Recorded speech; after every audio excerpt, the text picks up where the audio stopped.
L'histoire commence alors que Kamishiro effectue le même trajet quotidien pour aller faire le même travail tous les jours de sa vie misérable. On lui a toujours dit qu'une vie routinière mènerait au bonheur, mais une petite partie de lui aspire à quelque chose de différent. Kamishiro observe attentivement une scène étrange à la télévision et est stupéfait lorsqu'il se retrouve téléporté ailleurs. Un homme lui dit qu'il est celui qui gère le système solaire, alors Kamishiro se demande si cela fait de lui un extraterrestre. L'homme répond qu'il est plutôt proche d'un dieu, et il montre à Kamishiro une planète appelée Mathius. Mathius ne parvient pas à prospérer, quoi qu'il fasse, car les civilisations sur la planète disparaissent régulièrement. Cet échec dure depuis trop longtemps, alors l'homme a décidé de prendre une mesure plus radicale, il va donner à cette planète une seule goutte d'eau, car même une seule goutte peut créer des vagues géantes capables de changer la planète entière. Étonnamment, il a choisi Kamishiro pour être cette goutte d'eau.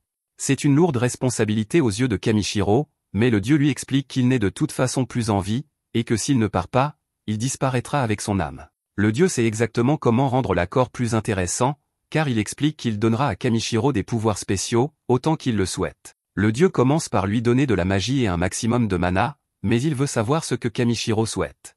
Kamishiro passe instantanément du scepticisme à l'excitation et déclare qu'il veut que de jolis partenaires se joignent à lui dans sa quête.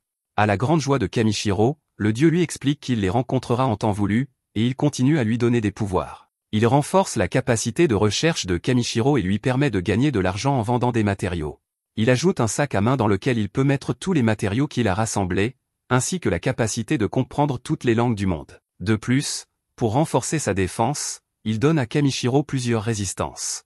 À ce moment-là, Kamishiro commence à disparaître, ce qui signifie qu'il est presque temps pour lui de partir. Le dieu se demande s'il n'a pas donné trop de capacité à Kamishiro, mais il est trop tard pour revenir en arrière. Il exprime toutefois son inquiétude lorsqu'il voit qui sera le partenaire de Kamishiro et se demande si tout ira vraiment bien. Cela effraie Kamishiro, mais le dieu n'a pas le temps de lui expliquer et se contente de lui dire que tout ira bien. Quelques instants plus tard, Kamishiro se réveille dans son nouveau monde et dans son nouveau corps. Il ne sait pas vraiment ce qu'il est censé faire, alors il part à la recherche d'un endroit où il y a des gens. Kamishiro trouve un village, mais il se rend compte qu'il ne pourra pas acheter de nourriture sans argent.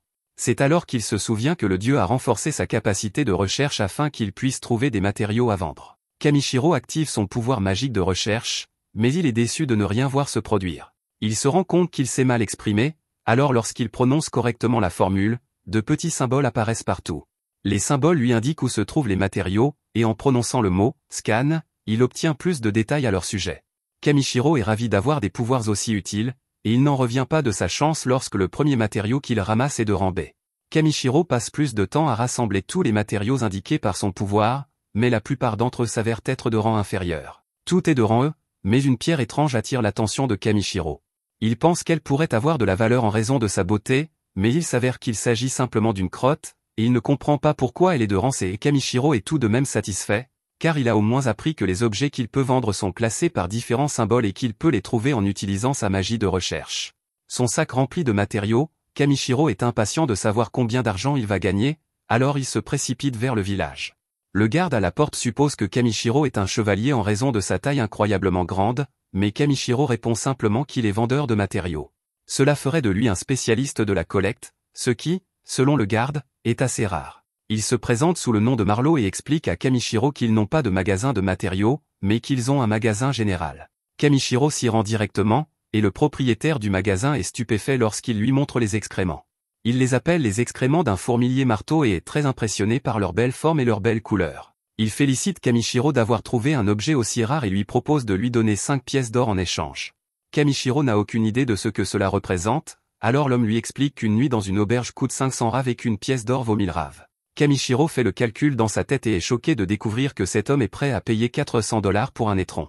L'homme est beaucoup trop enthousiaste lorsque Kamishiro accepte son offre, et Kamishiro n'en revient pas qu'il se frotte même le visage avec. Notre héros lui montre le reste de son butin, et l'homme n'arrive pas à croire que Kamishiro ait tout trouvé tout seul. Il se demande pourquoi il apporterait des objets aussi précieux dans une boutique perdue au milieu de nulle part, alors Kamishiro répond simplement qu'il aime voyager tout en collectant toutes sortes de matériaux. Après avoir vu les compétences de Kamishiro, l'homme décide de lui demander une faveur. Il révèle qu'il y a un minerai de mithril dans une montagne voisine et il veut que Kamishiro aille le chercher. Kamishiro est toujours partant pour une aventure, alors il accepte, et l'homme lui donne 360 000 raves pour toutes ses affaires. La conversion de cette somme fait presque s'évanouir Kamishiro, car elle équivaut à près de 25 000 $. Avant le départ de Kamishiro, l'homme lui révèle qu'il y a des monstres dans la montagne, mais il est sûr que Kamishiro pourra s'en occuper. Avant de se rendre dans la montagne, Kamishiro passe une nuit dans une auberge, et une fille lui apporte un bol d'eau.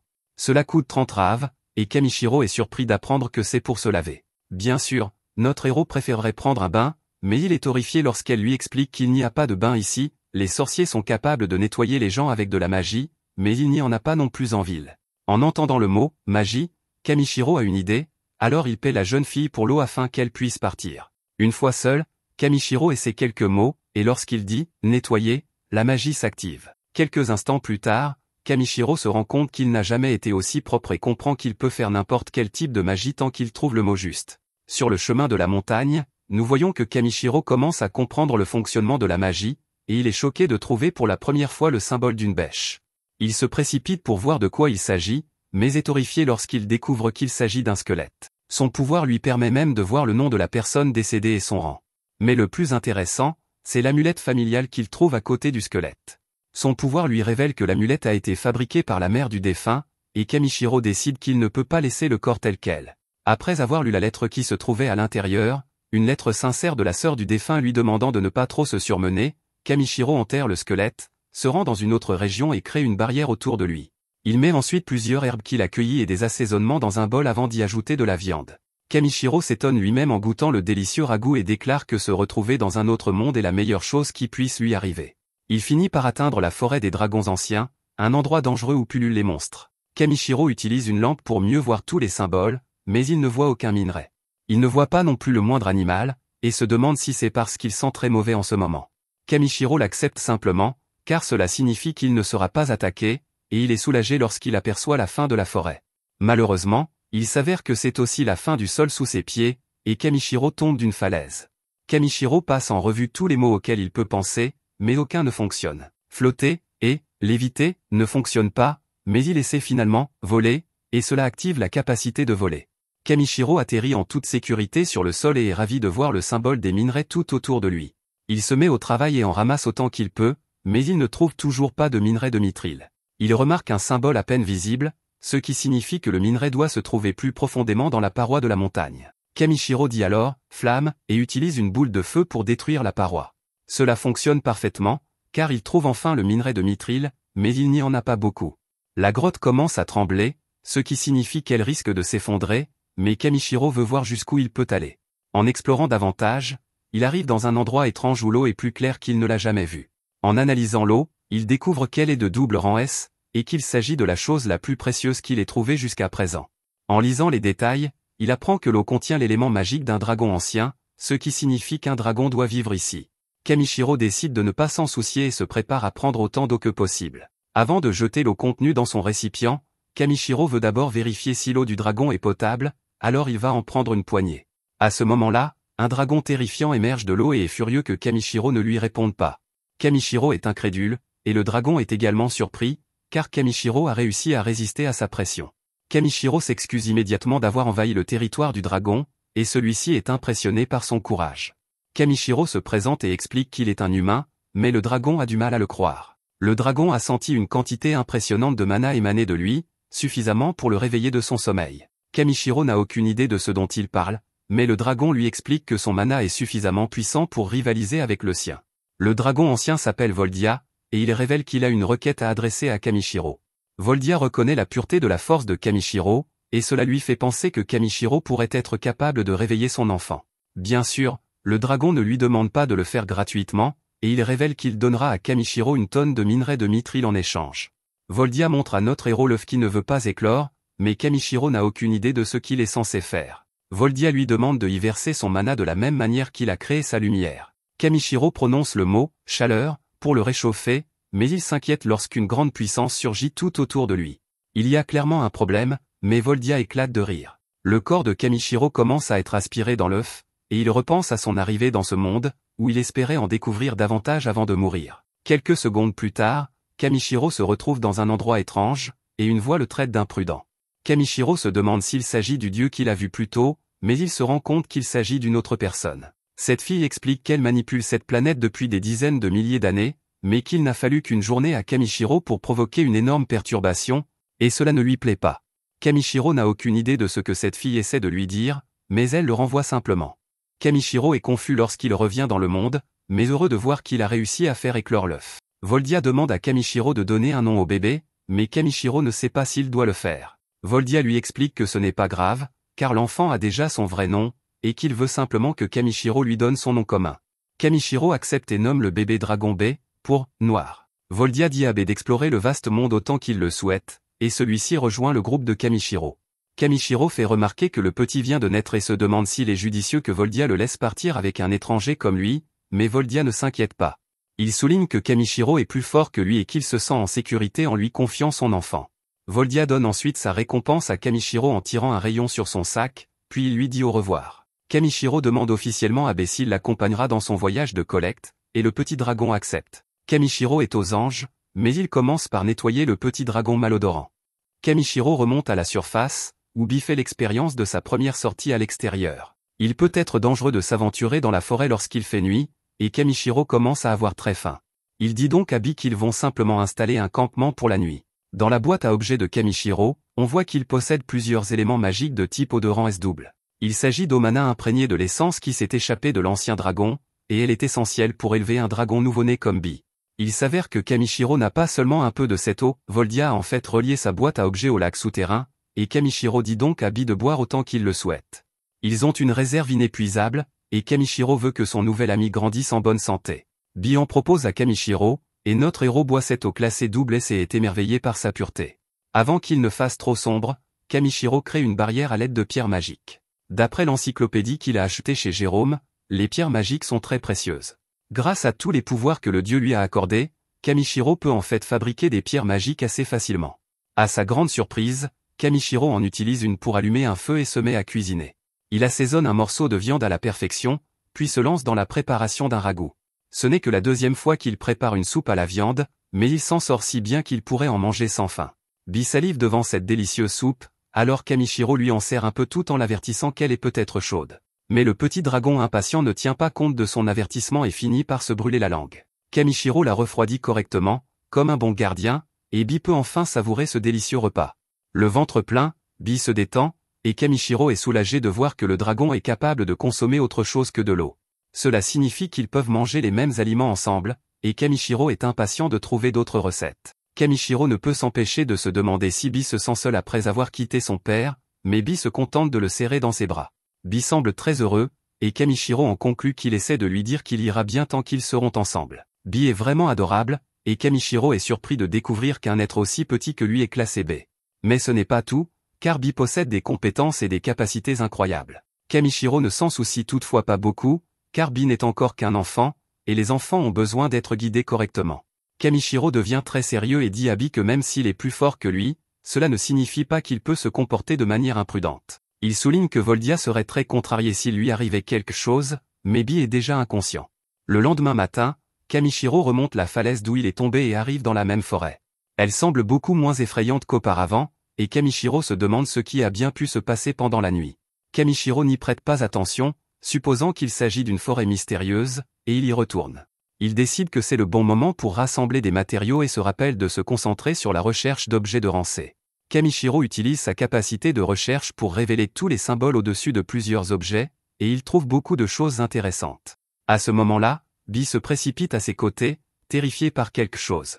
Kamishiro utilise à nouveau sa capacité de recherche, mais cette fois-ci, il se concentre sur la recherche de monstres agressifs. Cela révèle au moins 7 monstres à proximité, ce qui est très différent de la dernière fois où il était dans la forêt et où il n'y avait aucun monstre. Kamishiro pense que c'est parce qu'il sentait très mauvais, et il en conclut que son odeur a dû s'estomper.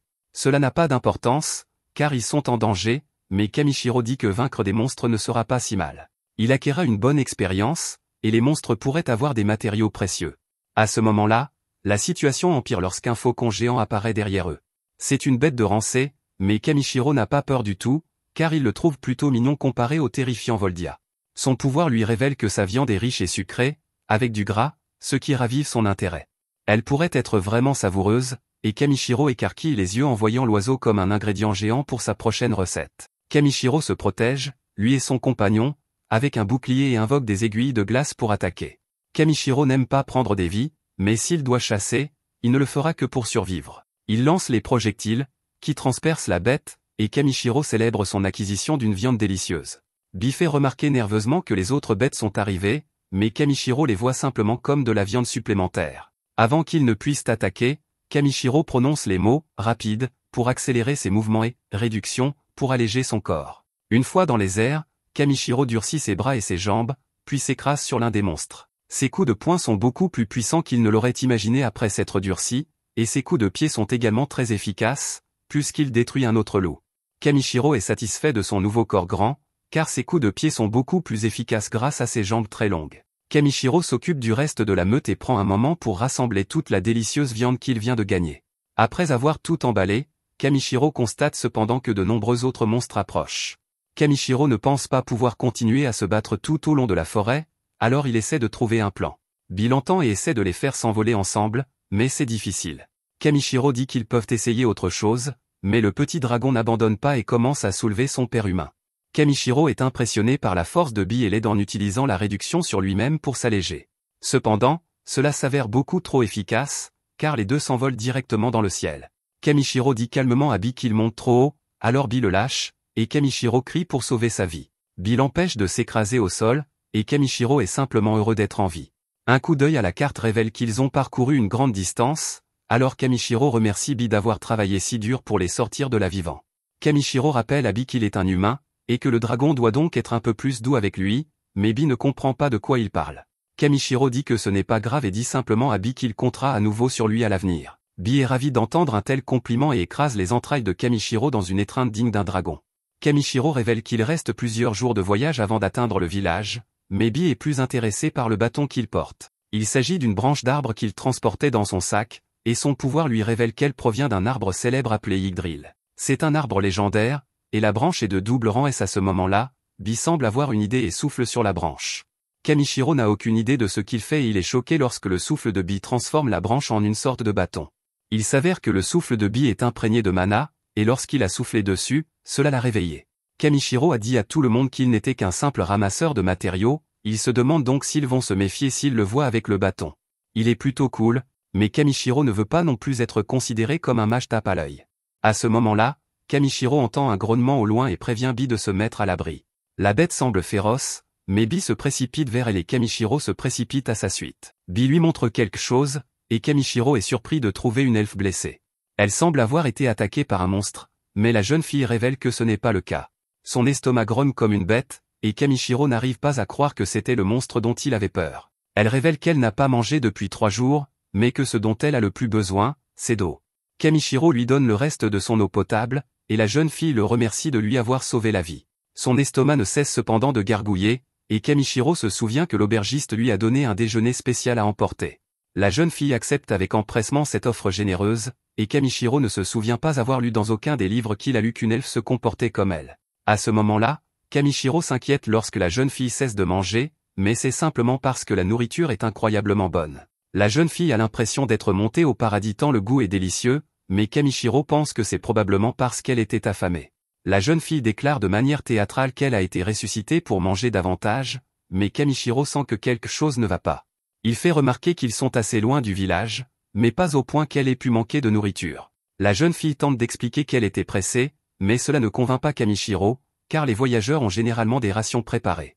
L'elfe n'apprécie pas toutes ces questions, et elle est sauvée par son odeur. Kamishiro a toujours imaginé que les elfes sentaient comme une brise printanière avec un soupçon de menthe poivrée, mais cette fille sent le fumier de vache. Elle est extrêmement vexée et explique qu'elle n'y peut rien, car elle campe depuis des jours. La fille dit qu'elle est pressée, alors elle remercie notre héros. Elle est toujours assez agacée par son insulte, mais elle n'a pas le temps et elle s'en va. Ensuite, Kamishiro prit son temps pour rassembler des matériaux pendant qu'ils sortaient de la forêt. Au moment où ils en sortaient, les deux hommes furent ravis de découvrir qu'une calèche passait justement par là. Kamishiro la regarda avec étonnement, car au lieu d'être tirée par un cheval, cette calèche était tirée par une licorne. Les licornes sont assez courantes dans ce monde, et ce n'est qu'un rang E. Le conducteur se demande si Kamishiro est une sorte de mage à cause de son bâton, mais notre héros le corrige en expliquant qu'il n'est qu'un simple collectionneur et marchand de matériaux. Cela impressionne encore plus le conducteur, car les collectionneurs spécialisés sont extrêmement rares. Kamishiro ne s'attendait pas à cette réaction et se dit qu'il ne se considère pas comme un spécialiste. Le chauffeur lui propose de le conduire au village, mais Kamishiro fait remarquer qu'il est plutôt corpulent et qu'il risque de ne pas rentrer dans la voiture. Heureusement, il y a beaucoup de place à l'intérieur de la calèche, et la famille semble très sympathique. Pour une raison quelconque, depuis son arrivée dans ce monde, Kamichiro a remarqué que les enfants semblent beaucoup l'apprécier. Kamichiro est lui-même en quelque sorte parent maintenant, donc cela ne le dérange pas.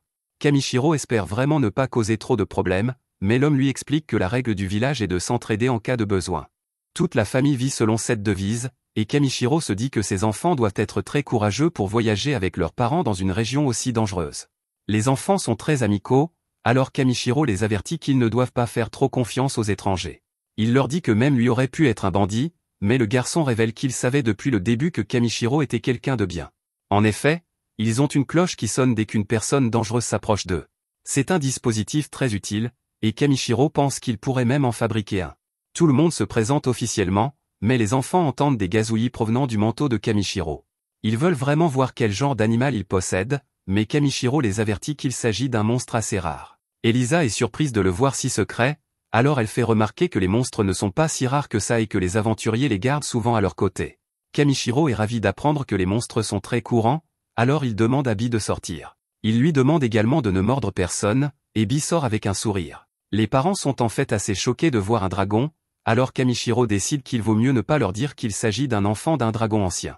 La famille suppose que Kamichiro doit être un chevalier dragon pour avoir un dragon, mais il leur dit simplement qu'il a trouvé un œuf de dragon par hasard. Bien sûr, cela les choque encore plus, car faire éclore un dragon à partir de son œuf n'est pas une tâche facile. En fait, c'est même inconcevable pour un humain. Alors que Bi taquine notre héros, Kamichiro se rend compte à quel point les dragons sont rares. Elisa explique qu'il rencontre rarement des chevaliers dragons, et qu'un vrai dragon est encore plus rare. Kamichiro n'a vu des chevaliers dragons que dans des jeux de rôle, il est donc certain qu'il les regardera fixement s'il en rencontre un. Cette nuit-là, ils installent leur campement, et Porin est impressionné par les pierres magiques que Kamichiro utilise pour éloigner les monstres. De plus, Bi les alertera si un danger approche, Kamichiro leur assure donc qu'ils seront en sécurité. Elisa annonce qu'il est l'heure de dîner, Kamichiro demande alors s'il peut cuisiner pour tout le monde. Elle accepte et les enfants sont fascinés lorsque Kamichiro sort une tonne d'ingrédients. Ils ne peuvent s'empêcher de se demander s'il est un mage, mais Kamichiro explique que son sac est en fait une boîte à objets qui peut contenir une tonne de choses. Kamichiro termine de cuisiner sa soupe à la viande habituelle, mais cette fois-ci, il a ajouté un autre plat, qu'il appelle une salade de champignons et de légumes. Tout a l'air si appétissant que la famille se jette dessus avec enthousiasme. La femme et les enfants n'ont jamais rien goûté d'aussi délicieux, mais quelque chose semble clocher avec Porin. Tout le monde craint qu'il lui soit arrivé quelque chose de terrible, mais il s'avère simplement que le goût délicieux l'a fait fondre en larmes. Ils n'ont mangé que de la viande séchée jour après jour pendant leur voyage, et voir ses enfants si heureux de manger un festin l'a ému. Porin ne peut s'arrêter de pleurer, et Kamichiro rit de son exagération. Porin déclare que Kamichiro est sans aucun doute un mage et lui donne le titre de « sorcier du goût ». Tout le monde trouve cela hilarant, et bientôt, il est temps de jouer une petite chanson. Toute la famille se joint à eux, et tout le monde profite du reste de la soirée. Ce moment si animé amène Kamichiro à réfléchir sérieusement à sa vie et à toutes les choses qu'il n'avait pas réalisées.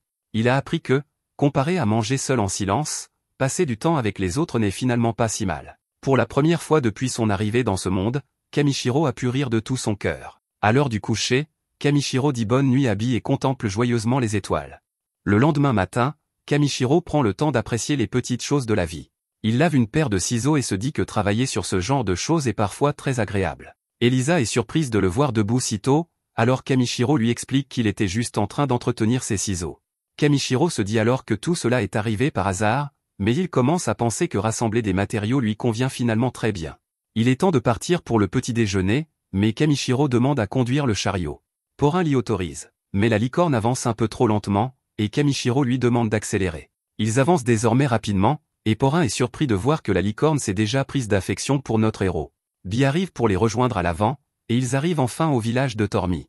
Porin et sa famille doivent continuer vers leur destination, alors Kamichiro dit au revoir à ses nouveaux amis.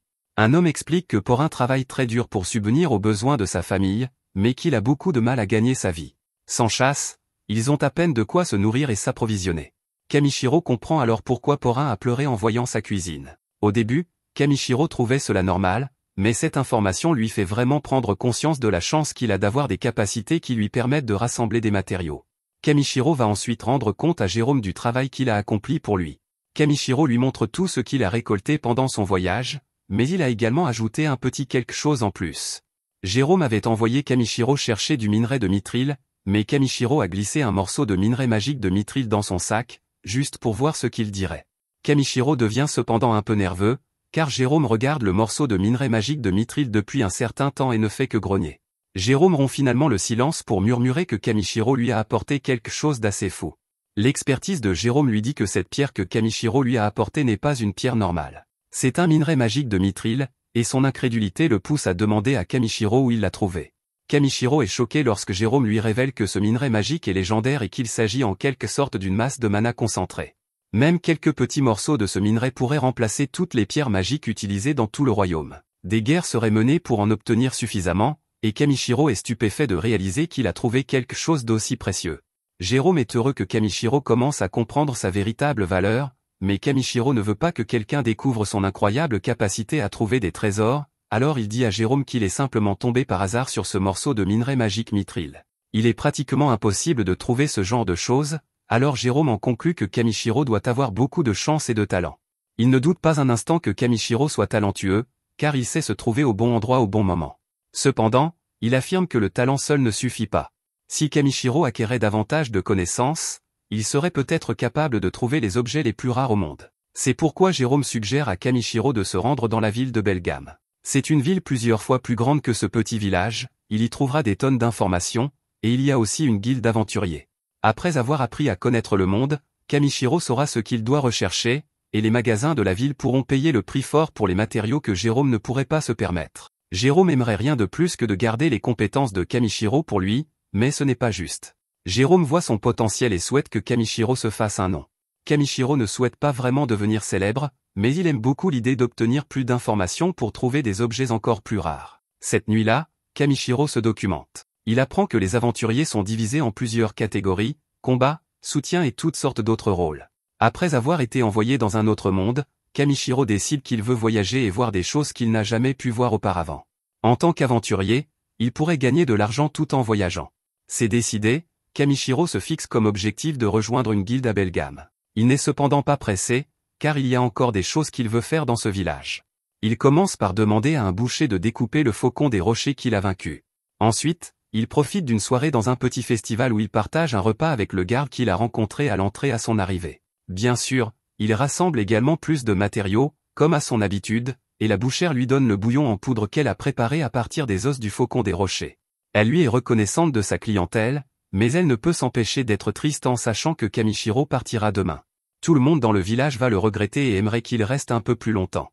Kamishiro avoue qu'il aimerait beaucoup, mais il y a trop de choses à voir dans le monde. Elle ne veut pas le retenir, alors elle lui offre un cadeau d'adieu, un panier repas, car il faudra un mois entier à Kamishiro pour se rendre à Belgamme et elle ne veut pas qu'il meure de faim. Kamishiro la remercie, mais elle est très inquiète pour lui et lui donne encore plus de nourriture. C'est un peu trop, mais Kamishiro est reconnaissant d'avoir une boîte à objets qui peut tout contenir. Cette nuit-là, Kamishiro repense au fait que Jérôme n'a finalement pas acheté le minerai magique de Mithril. Il est extrêmement précieux, alors Kamishiro se demande s'il y a un moyen de l'utiliser à bon escient. Kamishiro a l'impression d'avoir une dette envers les habitants de ce village, il veut donc transformer le minerai magique de Mithril en quelque chose qui leur soit utile. Kamishiro a l'idée d'utiliser la magie pour combiner le minerai magique de Mithril avec une lampe, et il tente le coup. Il commence par imaginer à quoi cela ressemblerait, et une fois qu'il a une image en tête, il est prêt à lancer le sort. Kamishiro prononce le mot « combiné » et sa magie parvient à fusionner le minerai magique Mithril avec la lampe. Kamishiro utilise son pouvoir de scan pour confirmer ce qu'il a créé et il est très satisfait du résultat. Le lendemain, tous les villageois font leurs adieux à Kamishiro et Bi. Porin doit retenir ses larmes et notre héros géant dit à Marlowe, le garde, qu'il a fabriqué un outil magique pour eux. De l'extérieur, cela ressemble à une lampe normale, mais en réalité, elle projette une barrière autour de tout le village, tout ce qui a des intentions malveillantes ou nuisibles ne pourra pas y entrer. Les villageois n'ont jamais entendu parler d'un outil magique capable de faire une telle chose, et Marlowe se demande si c'est vraiment quelque chose que Kamishiro veut leur donner gratuitement. Kamishiro répond que c'est sa façon de les remercier pour tout ce qu'ils ont fait pour lui, et de s'assurer qu'ils resteront tous en sécurité jusqu'à son retour. Les villageois le remercient tous pour ce cadeau incroyablement généreux, et Kamishiro déclare que le village de Tormi est désormais son foyer. Jérôme a un sentiment étrange à propos de cet outil magique. Il a du mal à croire que Kamishiro soit assez généreux pour faire ce qu'il pense, alors il vérifie par lui-même. Bien sûr, il est alors choqué lorsqu'il voit que Kamishiro a utilisé le minerai magique Mithril, incroyablement rare et précieux, pour fabriquer l'outil magique. Il est impossible qu'ils acceptent un cadeau aussi précieux, mais Kamishiro a déjà utilisé ses jambes géantes pour sprinter à 1 kilomètre du village. Tout le monde lui dit au revoir, et Kamishiro se réjouit des aventures qui l'attendent. Peu après, Kamishiro profite de son voyage paisible, mais il rencontre bientôt un monstre géant. Son pouvoir lui révèle qu'il s'agit d'un crabe mât blanc de Rancé, qui peut être extrêmement dangereux. Il y a beaucoup plus d'informations à son sujet, mais ce qui intéresse le plus Kamishiro, c'est d'apprendre qu'il est comestible. Il semble qu'ils vont devoir se battre, mais cela ne le dérange pas car la chair de crabe est délicieuse. Kamishiro durcit son corps en préparation du combat, mais Bi prend les devants. Bi utilise une sorte de son supersonique pour causer des dégâts importants au crabe, qui est facilement vaincu. Kamishiro n'avait aucune idée que le petit dragon pouvait faire cela, mais il n'y a pas le temps de se réjouir car plusieurs autres crabes apparaissent. Ils sont encerclés, mais Kamishiro ne s'inquiète pas trop, car les crabes ne peuvent se déplacer que latéralement. Malheureusement, ce n'est pas le cas de ces crabes, et Kamishiro est terrifié de les voir foncer droit sur lui. Heureusement, Bi s'avère une fois de plus utile en soulevant Kamishiro dans les airs et en provoquant la collision des crabes. Le premier crabe se relève, mais cette fois, Kamishiro est prêt à se battre. Il déclare qu'il va se régaler de ses entrailles et utilise son super coup de grâce. Il s'agit du « Doria », qui consiste simplement à utiliser son bâton comme une batte de baseball pour envoyer le crabe valdinguer. Les crabes sont tous vaincus et notre héros célèbre sa victoire avec son meilleur ami. Cette nuit-là, Kamishiro jette un sort de durcissement sur sa main afin de pouvoir découper les crabes. Il met ensuite tous les morceaux dans une grande marmite et ajoute de l'eau. Une belle flamme porte l'eau à ébullition, et il ajoute beaucoup de sel pour aider à la cuisson et pour donner du goût. Une fois que c'est prêt, Kamishiro enlève la carapace, et lui et son compagnon savourent ce délicieux repas. Bien sûr, c'est délicieux, et Kamishiro a hâte de voyager dans d'autres endroits pour goûter d'autres plats tout aussi succulents.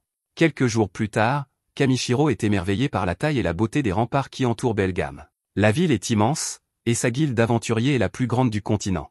Il y a un contrôle avant d'entrer dans la ville, alors Kamishiro fait la queue. Il ne veut pas trop se faire remarquer, alors il décide d'utiliser la magie pour déguiser son sac d'objets afin qu'il ressemble à un sac normal. C'est bientôt le tour de Kamishiro d'être contrôlé, alors il demande à Bi de rester calme et de se cacher dans son manteau. Comme d'habitude, les gardes sont surpris d'apprendre que Kamishiro est un collecteur de matériaux, car c'est extrêmement rare. Ils supposent qu'il est à Belgaum pour vendre des marchandises, mais Kamishiro répond qu'il est simplement venu ici parce qu'il s'intéresse à la guilde des aventuriers. Belgaum est la ville du commerce et de l'aventure, ils lui disent donc qu'il est au bon endroit. Avant qu'il ne puisse entrer, le garde explique qu'il doit lancer un sort appelé « Avri » sur Kamishiro. Le sort Avri est simplement un sortilège qui permet de vérifier si un nouveau venu est suspect ou non. Tout se passe bien, car le sort Avri ne révèle rien d'inhabituel, et tout ce qui se trouve dans le sac de Kamishiro est également en ordre. Kamishiro est soulagé, mais il ne peut s'empêcher de se demander ce que les autres voient lorsqu'il regarde ses statistiques. Il est curieux de vérifier si sa capacité de scan peut lui montrer ce que les autres voient, mais sa première tentative ne lui montre que les statistiques du garde. Cependant, cela fonctionne lors de sa deuxième tentative, et il voit que son propre statut indique qu'il n'a pas encore été classé. Il est également indiqué qu'il peut utiliser la magie, mais il n'y a rien d'extraordinaire à son sujet, c'est pratiquement vide, ce qui lui fait réaliser que toutes les capacités supplémentaires que le dieu lui a données n'apparaissent pas dans son écran de statut. Kamishiro est autorisé à entrer, mais le garde remarque quelque chose d'étrange, son détecteur indique quelque chose appelé « la bénédiction du dragon », alors Kamishiro décide de leur montrer. Il demande à Bi de se révéler, et les gardes s'exclament immédiatement qu'il est mignon. Le garde se corrige rapidement et note que Kamishiro est accompagné d'un dragon. Les partenaires doivent porter une étiquette prouvant qu'ils appartiennent à leur propriétaire, alors Kamishiro cherche quelque chose dans son sac. Il trouve un charme que les enfants lui ont donné plus tôt et l'utilise comme étiquette qu'il place sur la queue de Bi. Tout est en ordre maintenant, et le garde explique qu'il va simplement envoyer un message au maire pour l'informer qu'un dragon est entré dans la ville. Cela ne devrait toutefois pas poser de problème, et les gardes souhaitent la bienvenue à Kamishiro à Belgaum. En entrant, Kamishiro remarque la diversité des personnes présentes et a l'impression d'être à nouveau arrivé dans un autre monde. Kamishiro se rend rapidement à la guilde, où il est accueilli par Ariana, la réceptionniste. Elle lui tend le formulaire d'inscription, et il se rend compte que ce sera la première fois qu'il écrira dans ce monde. Il a pu comprendre la langue dès le début grâce aux capacités que lui a donné le dieu, mais il ne sait pas ce qui se passera lorsqu'il essaiera d'écrire. Kamishiro écrit dans son ancienne langue et il est surpris lorsque son écriture se transforme automatiquement en mots de la langue de ce monde. Il n'a aucune idée de la compétence qui se cache derrière cette petite astuce, mais il se dit que c'est très pratique. Ariana examine son formulaire et lui demande s'il a déjà combattu. Kamishiro répond par l'affirmative et énumère tous les monstres qu'il a vaincus. Ariana lui demande s'il a des preuves, alors Kamishiro réfléchit à ce qu'il pourrait lui montrer. Il trouve une idée, mais prévient qu'elle est assez importante. Ariana s'en moque, mais elle est stupéfaite lorsque Kamishiro sort le crabe géant entier de son sac. Elle panique lorsqu'il écrase la table, et Kamishiro explique qu'il s'agit d'un crabe mât blanc. Le monstre a une grande valeur, et Ariana déclare que c'est une preuve acceptable de son expérience au combat. Un homme ressemblant à un ours se rend compte que le fait de transporter un crabe géant signifie que Kamishiro doit avoir un sac d'objets. Cela le rend méfiant, alors il utilise un pouvoir sur Kamishiro.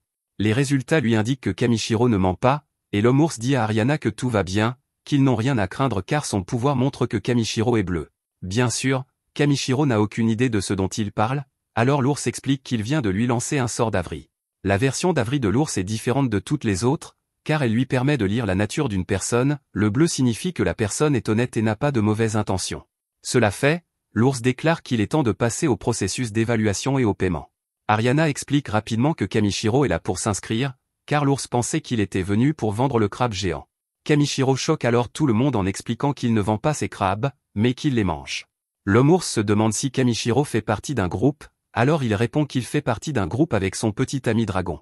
Bien sûr, tout le monde est stupéfait, car un cueilleur de matériaux est déjà rare en soi, mais un cueilleur qui voyage avec un dragon est tout simplement inconnu. Des rumeurs ont même commencé à circuler au sujet d'un cueilleur qui voyage avec un dragon, et tout le monde est donc impatient de voir cet aventurier débutant si prometteur. Malgré tous ses efforts, Kamishiro semble avoir attiré beaucoup d'attention sur lui, et il se rend compte qu'il ne peut rien y faire. Ariana l'éloigne de la foule et termine son inscription.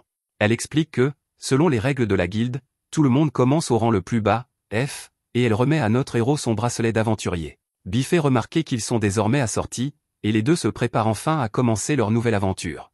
Peu après, Kamishiro remet tous les objets qu'il a trouvés sur le squelette près du village de Tormi à la famille du défunt. L'aventurier s'appelait Belryo et, d'après les gardes, il avait accepté une quête afin d'acheter des médicaments pour son père. Kamishiro leur assure que Belryo n'a pas souffert lorsqu'il est mort, mais ils ne peuvent s'empêcher de pleurer. Sa mère est déçue car Belryo était toujours imprudent et causait beaucoup de problèmes, mais Kamishiro lui explique qu'il essayait de faire quelque chose de bien pour eux. Il remercie Kamishiro de leur avoir rapporté ses affaires, mais il est clair que la santé du père décline. Kamishiro avait seulement l'intention de leur rendre ses affaires, mais il a une meilleure idée. Il leur demande la permission de les aider et leur dit que ce qu'il prévoit de faire ne prendra qu'une minute. Plus tard, Kamishiro va vendre un tas de matériaux à la guilde. L'expert n'a jamais vu de champignons aussi gros que ceux que Kamishiro lui apporte, et il explique que le client pour lequel Kamishiro travaille est très satisfait, à tel point qu'il a demandé à travailler spécifiquement avec Kamishiro à l'avenir. Ariana arrive et révèle que ce dernier client n'est pas le seul. Il y a des tonnes de demandes spécifiquement pour Kamishiro, et Ariana ne lui en a apporté que quelques-unes. Il y en a beaucoup trop pour que Kamishiro puisse les traiter toutes pour le moment, mais il en accepte quelques-unes. Pendant qu'il prend son bain, Kamishiro se dit que cela fait déjà 2 semaines qu'il est arrivé à Belcam. La première fois qu'il est venu dans ces bains publics, ils étaient dégoûtants de saleté, alors il a utilisé son pouvoir de purification pour rendre l'eau cristalline. Grâce à cela, il peut désormais se débarrasser de sa fatigue à la fin de chaque journée. Un nouvel ami nommé Clay vient saluer Kamishiro et lui explique qu'il a pris son bain plus tôt que d'habitude car son ancienne blessure le fait souffrir. Clay a entendu dire que Kamishiro était capable d'utiliser la magie de guérison, et des rumeurs circulent selon lesquelles il aurait guéri une personne très malade dans les bidonvilles. Cette personne est en fait le père de Belryo, que Kamishiro a guéri plus tôt. Kamishiro préfère ne pas attirer l'attention sur lui, alors il dit simplement qu'il a imité ce qu'il avait vu auparavant. Les rumeurs disent également que Kamishiro l'a aidé gratuitement, ce qu'il confirme. C'est bien sûr très généreux de sa part, car il aurait pu gagner beaucoup d'or en accomplissant un tel miracle, mais Kamishiro s'en moque. Au contraire, il craint que le fait de l'avoir fait gratuitement ne suscite la haine des médecins de la ville. Clay ne peut que rire de la prévenance débordante de Kamishiro et décide de changer de sujet. Il rappelle à Kamishiro qu'il vient de recevoir une notification lui indiquant qu'il peut désormais augmenter son rang, mais Kamishiro se satisfait de son rang actuel. Kamishiro ne semble pas avoir la moindre once de cupidité en lui, alors Clay lui fait remarquer qu'il se démarquera encore plus en restant ainsi. C'est une critique valable, alors Kamishiro répond qu'il a tout de même un peu de cupidité, car il aimerait avoir des ciseaux très tranchants pour récolter des matériaux. Bien sûr, ce n'est pas ce que Clay avait en tête, alors il suggère à Kamishiro d'étudier davantage les choses de bon sens. Plus tard, Kamishiro reçoit son paiement pour un autre travail bien fait. Les employés de la guilde lui répètent sans cesse qu'il devrait demander à monter en grade, car ils sont convaincus qu'il n'aura aucun mal à atteindre un rang bien plus élevé. Kamishiro leur explique qu'il n'est pas intéressé, car il n'a pas l'intention d'essayer de gravir les échelons. Il est persuadé que s'il le fait, il s'attirera encore plus d'ennuis. Kamishiro veut simplement mener une vie simple et tranquille au rang le plus bas. Il se sent un peu coupable, car il semble vraiment vouloir qu'il monte en grade, mais Kamishiro n'est pas prêt à renoncer à sa vie paisible. Malheureusement, nous apprenons qu'il n'aura pas le choix, car quelqu'un fait irruption dans la guilde pour annoncer que des gobelins attaquent. C'est une terrible nouvelle et la vie paisible de Kamishiro est sur le point d'être bouleversée. La guilde ordonne à tous ceux qui sont classés D et plus de se rassembler à la gare Nord. Ariana passe en revue la liste des aventuriers classés A, mais 2 des 3 sont en mission. Le troisième, cependant, est Clay, et il est toujours en ville. On l'appelle le Dragon King of Honor, et Ariana est envoyée le chercher. Kamichiro écoute, mais il se dit qu'il n'est que de rang F et que cela ne le concerne pas. Malheureusement, on l'empêche de partir et on lui dit qu'il accompagnera les autres aventuriers. Bien sûr, notre héros est choqué, mais il ne peut pas refuser d'aider la ville. Les aventuriers apprennent que les gobelins se dirigent tout droit vers Belcam, ils ne peuvent donc pas les laisser traverser le pont qui enjambe la rivière la plus proche. Les autres aventuriers sont impatients de se mettre en route, et Kamichiro ne peut que les comparer à une équipe sportive avant un match. Certains crétins réalisent que Kamichiro est classé F, ils lui disent donc de ne pas se mettre en travers de leur chemin. Ils se moquent de lui en supposant qu'il sera de toute façon trop effrayé pour faire quoi que ce soit, mais le responsable sait bien que ce n'est pas le cas. L'évaluateur de la guilde a beaucoup fait l'éloge de Kamichiro récemment, ce qui est très rare de sa part. Ce type, nommé Rodo, tente d'intimider notre héros, mais il est surpris de voir que Kamichiro ne semble pas impressionné. Malgré l'apparence fragile de Kamichiro, Rodo pense qu'il pourrait être quelqu'un de spécial. Kamichiro ne veut vraiment pas de tous ces éloges, car il ne veut pas se faire remarquer, mais il est trop tard, car Rodo semble l'avoir pris en affection. Rodo est convaincu que Kamichiro a été capable de se protéger, il déclare donc que tout ce qu'il lui reste à apprendre, c'est comment utiliser sa force pour protéger les autres. Rodo est le maître de la guilde et il part avec certains des aventuriers. Une fille nommée Musli reste avec Kamichiro, et elle lui dit qu'ils doivent faire de leur mieux. À leur base, Kamichiro doit poliment demander à Musli de descendre de lui, car elle a peur de tout. Elle n'arrive pas à prétendre qu'elle n'a pas peur, et Kamichiro se rend compte qu'il va y avoir des problèmes s'il ne la calme pas. Tout d'abord, il l'aide à accepter la réalité en reconnaissant qu'elle a peur. Ensuite, il lui rappelle qu'elle est capable d'utiliser la magie de guérison, et qu'elle devrait donc concentrer toute son attention sur le soin des blessés. Personne ne lui a dit qu'elle devait se battre, elle devrait donc être en sécurité. Enfin, il lui dit qu'il est normal d'avoir peur sur le champ de bataille. Les gens se font constamment du mal, il n'y a donc aucune honte à avoir peur. En fait, c'est cette peur qui les pousse à aller de l'avant, et ils ne peuvent faire que ce qu'ils peuvent pour survivre. Les talents de leader de Kamichiro brillent vraiment à ce moment-là, car ses paroles inspirent la petite souris à faire de son mieux. Clay rit de bon cœur en voyant Kamichiro parler avec tant de passion du combat. Kamichiro était sûr que Clay serait en première ligne du combat, mais Clay explique que ses blessures lui posent des problèmes les jours de pluie. Kamichiro comprend qu'il parle des cicatrices géantes sur son dos, mais Clay semble en avoir honte. Clay explique que les gens pensent généralement que les cicatrices sur le dos d'un guerrier proviennent de sa fuite devant ses ennemis. C'est la plus grande honte pour un guerrier, mais Kamichiro ne pense pas cela. Les cicatrices dans le dos peuvent aussi provenir du fait d'avoir protégé quelqu'un, et Clay confirme que c'est ce qui lui est arrivé. Kamichiro souligne que Clay a réussi à survivre à une terrible épreuve, ce qui est formidable car il pourra continuer à protéger les gens. À ce moment-là, les deux hommes sont en alerte, car le bruit signifie que quelque chose a brisé leur formation de chef. L'armée ennemie sera là dans peu de temps, alors Clay déclare qu'il doit partir. Kamichiro lui rappelle qu'il ne pourra pas se déplacer librement à cause de ses blessures, mais Clay est déterminé à protéger tout le monde, même si cela lui brise le corps. Kamichiro est toujours inquiet, mais Clay se précipite quand même vers le front. À proximité, les filles souris travaillent dur pour s'assurer que tous les aventuriers rentrent chez eux vivants. Les autres filles souris ont peur, mais Musli a vraiment pris à cœur les paroles de Kamichiro, et c'est maintenant elle qui inspire les autres. Elle fait de son mieux et Kamichiro se souvient que Rodo lui a dit d'apprendre à protéger les autres. Kamichiro décide que ce n'est pas le moment d'éviter les problèmes et qu'il doit agir. Il commence par créer une barrière géante autour de toute la base et dit à tout le monde qu'ils seront en sécurité. Les filles se demandent où il va, alors Kamichiro déclare avec confiance qu'il va s'occuper de Clay. Au front, nous voyons que les aventuriers sont largement surpassés en nombre par l'armée géante des gobelins.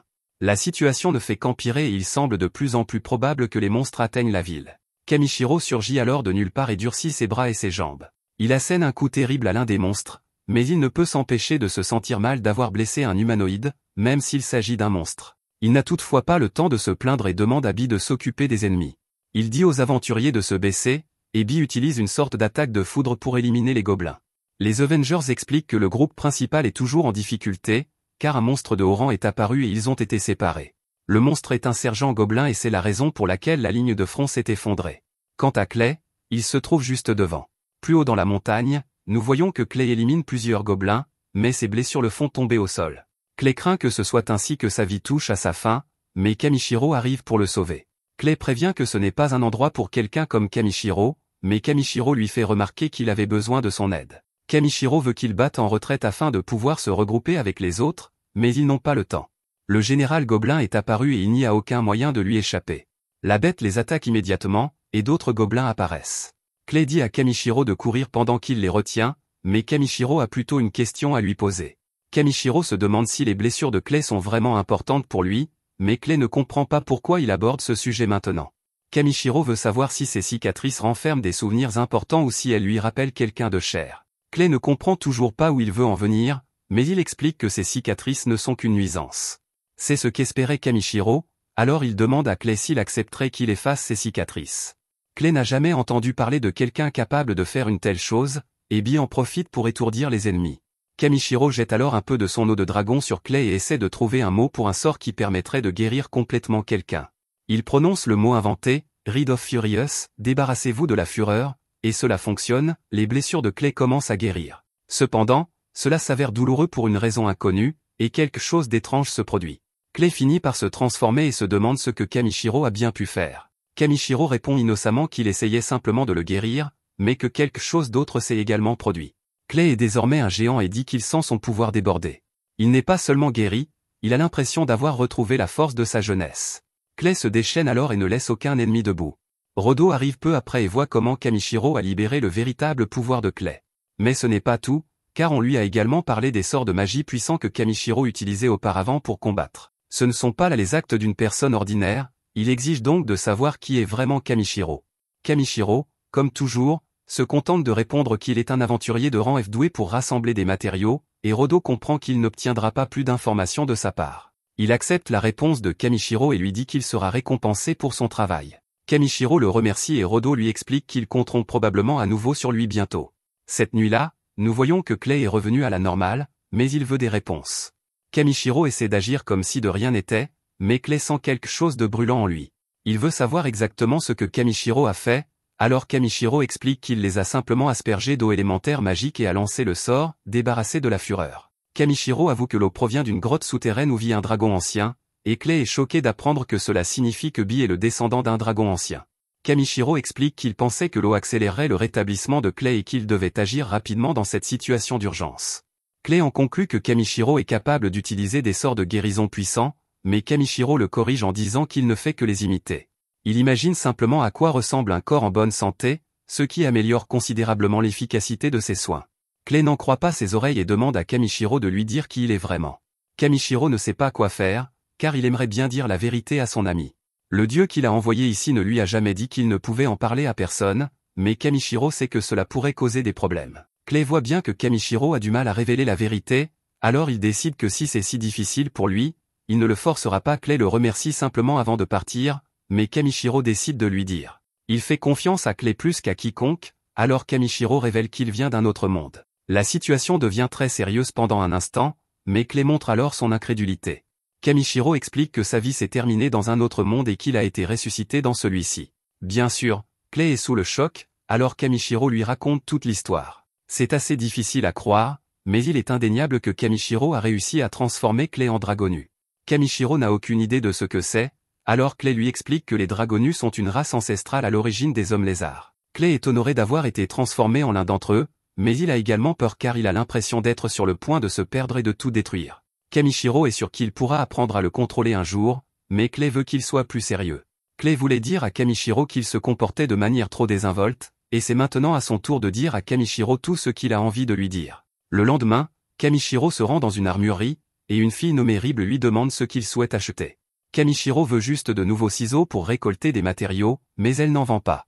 Elle se présente officiellement et est étonnée d'apprendre que Kamishiro est le récolteur dont tout le monde parle en ville. Étant donné son importance, Rib dit qu'elle pourrait peut-être l'aider. Le propriétaire du magasin s'appelle Grazu et c'est un forgeron de premier ordre, il pourrait donc fabriquer des ciseaux. Malheureusement, elle est occupée pour le moment car elle doit trouver quelque chose pour Grazu, alors Kamishiro lui propose son aide. Kamishiro s'arrête pour admirer le processus de forgeage, et Rib dit qu'elle aussi est tombée amoureuse des flammes de la forge. Son rêve est de voler un jour les techniques de forge de Grazu afin de pouvoir forger une épée digne d'un héros.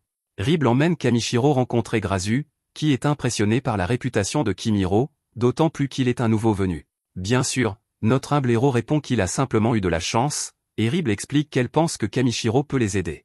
Ils ont besoin de minerais d'Hildra pour fabriquer une épée qu'ils veulent présenter à l'exposition des artisans. Grazu déteste son idée, car le minerai d'Hildra ne se trouve que dans la mine de Ryuei, un endroit extrêmement dangereux. Il est impossible qu'un simple cueilleur puisse y survivre, mais Ribble pense qu'il est leur meilleure chance. Les deux se lancent dans une discussion animée et Kamishiro n'en revient pas de la façon dont Ribble traite le légendaire forgeron. Grazu finit par faire remarquer que la mine de Ryuei est particulièrement dangereuse en ce moment, car elle n'est plus seulement infestée de monstres. Des rumeurs font état de la présence de démons dans les profondeurs, mais Ribble est déjà au courant. Si l'approvisionnement en minerai d'Hildra de la ville est en baisse, c'est parce qu'une chose terrifiante éloigne les gens de la mine. Ribble a omis de le dire à Kamishiro, alors Grazu lui rappelle qu'un forgeron qui ne sait pas apprécier la valeur de la vie n'a pas sa place derrière un marteau. Grazu apprécie qu'elle essaie de trouver de l'aide, mais il refuse d'envoyer mourir de jeunes cueilleurs simplement parce qu'ils sont désespérés. Ribble réalise à quel point elle a eu tort, mais Kamishiro a quelque chose à dire. Il est clair qu'ils ont besoin de ce minerai d'Hildra plus que tout, alors Kamishiro propose un marché aux forgerons. S'il leur procure le minerai, il aimerait que Grazu lui forge une paire de ciseaux en guise de récompense. Grazu n'arrive pas à croire qu'ils veuillent toujours y aller alors qu'ils viennent de dire que quiconque descend là-bas perdra la vie, mais Kamishiro est convaincu qu'il peut presque tout gérer. Kamishiro lui montre l'une des pinces qu'il a récupérées après avoir vaincu les crabes géants, et le forgeron est stupéfait, car il s'agit d'une bête que même les aventuriers de Ranbei ont du mal à combattre. C'est toute la preuve dont Grazu a besoin, alors Kamishiro se rend à la mine de Ryuei. En chemin, d'autres aventuriers discutent des rumeurs qui circulent. Outre les démons, ils ont entendu dire que toutes les herbes toxiques d'une zone voisine avaient soudainement dépéri du jour au lendemain. Comme si cela ne suffisait pas, plusieurs perturbations étranges ont également été signalées dans la forêt d'arbres blancs. C'est justement là où se trouvait Kamishiro il y a peu, et il se demande s'il a quelque chose à voir avec cela. Kamishiro est déposé près d'une écurie et entend une voix familière. Cette voix est furieuse car elle a demandé un destrier blanc pur capable de galoper à travers les cieux, mais elle n'a reçu qu'un gros oiseau.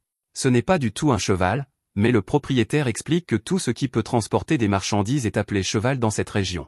C'est vrai, même s'il s'agit d'un aigle géant ou d'un corbeau géant, alors la jeune fille s'excuse. Kamishiro vérifie de qui il s'agit et n'est pas surpris de voir que c'est la jeune elfe qu'il a rencontrée dans la forêt. Le propriétaire lui dit qu'elle aura peut-être plus de chances de trouver un pégase blanc dans un endroit appelé Vosrol. L'estomac de la jeune fille gargouille comme un fou à cause de la faim, alors elle commence son voyage vers le royaume de Dwarfen. Kamishiro se rend compte qu'elle se rend au même endroit que lui, mais il préfère se concentrer sur la collecte de matériaux sur le chemin de Vosrol. Bi adore les plants, alors les deux prennent leur temps pour trouver des champignons rares. Il y en a des tonnes dans cette région, Kamishiro la qualifie donc de véritable trésor d'ingrédients. Il y a même une plante appelée herbe de lune, et c'est la première chose que Kamishiro ramasse. Il faut un certain temps pour les cueillir correctement, mais Kamishiro dit qu'elles en valent la peine pour leurs propriétés anti-fatigue. À ce moment-là, Kamishiro entend un bruit terrifiant, mais il n'est pas surpris de découvrir qu'il provient de l'estomac de la jeune elfe. Elle a de nouveau désespérément besoin de nourriture et d'eau, alors Kamishiro rejoue la scène précédente en l'aidant. La jeune fille est bien sûr reconnaissante, mais elle empeste à nouveau le fumier de vache. Kamishiro utilise instinctivement son sort de purification, et la jeune fille est stupéfaite de se retrouver plus propre qu'elle ne l'a jamais été. Elle n'a aucune idée de ce qui vient de se passer, alors Kamishiro lui explique simplement qu'il ne pouvait pas rester les bras croisés et regarder une elfe tomber en disgrâce à cause de sa saleté. La jeune fille se présente sous le nom de Brolit et remercie notre héros de l'avoir aidé à 2 reprises. Kamishiro répond que ce n'est pas grave et s'en va, mais Brolit refuse de le laisser partir sans le remercier. Les elfes rendent toujours l'appareil, mais Kamishiro dit qu'il ne l'a pas aidé pour obtenir quelque chose en retour. Brolit insiste pour aider Kamishiro dans son travail et lui fait remarquer que son petit dragon l'approuve. Bi semble vraiment l'apprécier, alors Kamishiro accepte son aide jusqu'à ce qu'ils atteignent la prochaine ville. Il commence à rassembler des matériaux et Brolit annonce bruyamment qu'elle a trouvé quelque chose d'intéressant. Elle dit que c'est un excrément de fourmilier super précieux, mais en réalité, ce n'est qu'un caillou. Elle essaie à nouveau, mais finit par trouver des excréments d'animaux normaux. Sa dernière tentative aboutit à un champignon vénéneux, alors Kamishiro en conclut que son âge mental semble être le même que celui des abeilles. Avant la tombée de la nuit, Kamishiro se prépare à allumer un feu avec une gemme, mais Brolit veut aller chercher du bois. Elle explique qu'il est important de laisser des traces d'un feu de camp afin que les autres voyageurs sachent que cet endroit est sûr pour camper. Brolit part à la recherche de bois, mais Kamishiro est surpris lorsqu'elle revient avec une bûche entière. Brolit dit que ce ne sera pas un problème et fait preuve d'une habileté incroyable en coupant la bûche en morceaux parfaits. Kamishiro vérifie le niveau de ses lames et est stupéfait de constater qu'il s'agit d'armes de rang A. C'est la première fois qu'il en voit de près, et elles sont même imprégnées de pouvoirs spéciaux. Ce soir-là, Kamishiro prépare un délicieux repas. Brolit adore la texture moelleuse des boulettes, et les légumes ont une saveur incroyablement riche.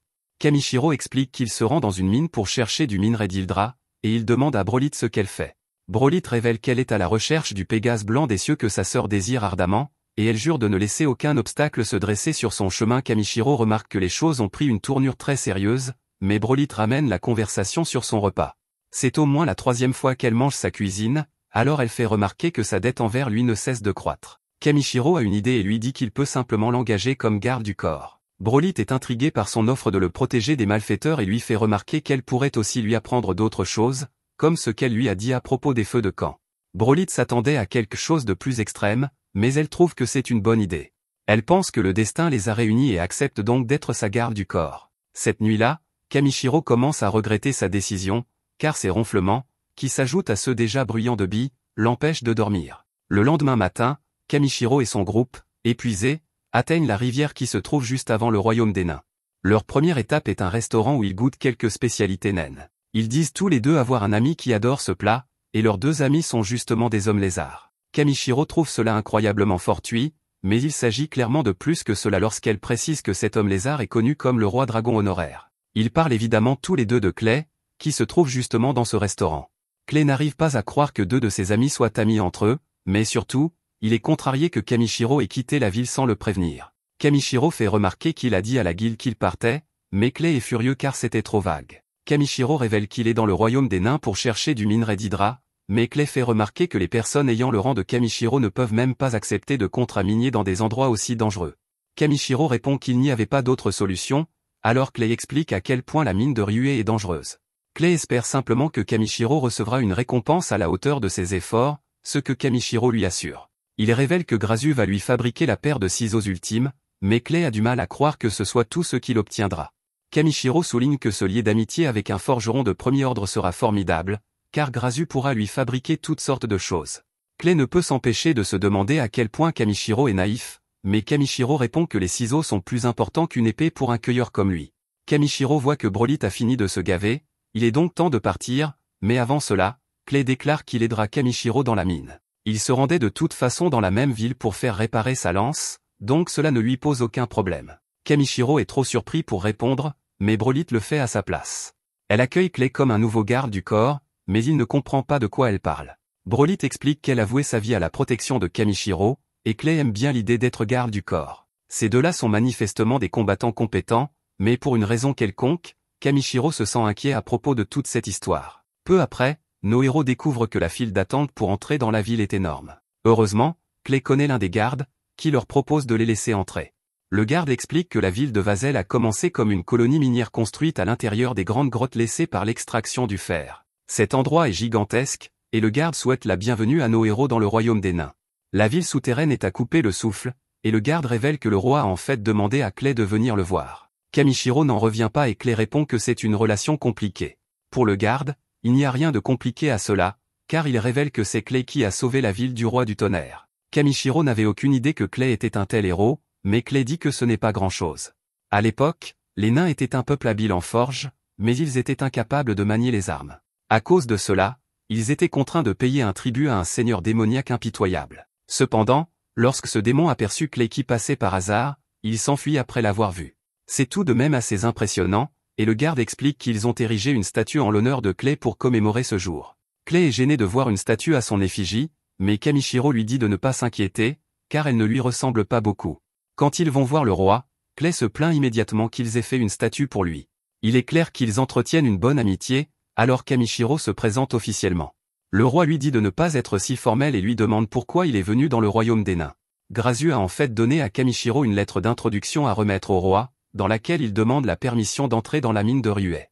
Le roi explique qu'il y a quelques mois, cette mine est devenue un repère de démons après qu'un grand tremblement de terre ait secoué la région. Le roi est toutefois choqué lorsque Kamishiro lui dit qu'il est déjà conscient du danger et qu'il souhaite tout de même s'y rendre. Clay assure au roi qu'il protégera Kamishiro et explique que Brolyt est elle-même une guerrière redoutable. Avec Clay qui se porte garant pour eux, le roi décide de faire confiance à cette joyeuse bande d'aventuriers. Ils sont toutefois tous choqués lorsqu'il leur confie la tâche de découvrir la vérité derrière les troubles causés par les démons dans la mine de Ryue. Clay n'est toutefois pas surpris et accepte fièrement la mission. Kamishiro lui rappelle qu'il cherche simplement du minerai d'Hydra, mais il est trop tard, car Clay a déjà accepté la quête. Plus tard, le réceptionniste en chef de la guilde des aventuriers de la ville se présente. Il s'appelle Zombo et il les guidera à travers les tunnels. Il fait très sombre dans la mine, et Broly est impressionné lorsque Kamishiro parvient à créer une lumière grâce à sa magie. Kamishiro jette alors un œil à la carte de la mine et utilise un sort de lecture dessus. Cela lui permet de la mémoriser, mais les membres de son groupe sont stupéfaits de le voir utiliser 2 sorts à la fois. Kamishiro ne veut toutefois pas en faire toute une histoire, et continue d'avancer. Dès qu'ils entrent, la capacité de Kamishiro détecte instantanément que la réaction minérale dans cette zone est très faible. Zombo est impressionné que Kamishiro ait pu le deviner rien qu'en regardant les murs, mais ils sont distraits lorsque Bi les avertit que quelque chose approche. Kamishiro utilise la recherche et il est surpris lorsqu'il détecte 2 monstres. Il s'agit en fait de 2 araignées géantes et Clay en élimine immédiatement une. Kamishiro étourdit l'autre et demande à Broly de l'achever avec ses dagues. Après une brève célébration, ils poursuivent leur chemin et Kamishiro sent que la concentration magique devient plus forte à mesure qu'il s'enfonce dans les profondeurs. Kamishiro s'éloigne des autres, mais Zombo lui fait remarquer qu'il se dirige vers une impasse. Cependant, le pouvoir de Kamishiro a détecté quelque chose, qui semble se trouver profondément enfoui dans les murs. Kamishiro demande à Zombo la permission d'essayer sa propre méthode d'extraction, et le nain l'y autorise. Kamishiro demande à tout le monde de reculer, et ils ne peuvent que se demander ce qu'il compte faire. Kamishiro explique qu'il met en place une barrière et durcit la surface, mais ce n'est que la préparation. Il lance ensuite des projectiles tout en activant son sort d'explosion, ce qui fait exploser complètement le mur. Il ne reste plus qu'une tonne de veines d'Hildrite, mais Kamishiro est déçu que ce ne soit pas du minerai d'Hildra. Zombo dit que le minerai d'Hildra n'est rien comparé à ce matériau, car les veines d'Hildrite sont extrêmement rares. Kamishiro l'analyse rapidement et découvre qu'il s'agit d'un matériau de rang A. Clay peut même sentir la magie qui s'en dégage et dit que c'est pratiquement une pierre magique. À ce moment-là, Bi prévient que quelque chose se trouve à proximité. Les autres vont voir ce que c'est, mais Zombo est horrifié par ce qu'il découvre. C'est son pire cauchemar, car le démon est apparu. Tout le groupe est terrifié, mais le comportement de Kamishiro a complètement changé. Il est devenu très sérieux et dit à tout le monde de le laisser s'occuper seul de cet ennemi. Les autres pensent qu'il est fou, mais Kamishiro leur demande simplement de le laisser s'en occuper. Il s'approche de la mystérieuse créature et Kamishiro déclare que cette proie lui appartient, à lui et à Bi. Bi est tout aussi sérieux et le monstre se révèle enfin. Kamishiro n'arrive pas à croire qu'un tel adversaire se trouve ici et sa bouche commence à saliver.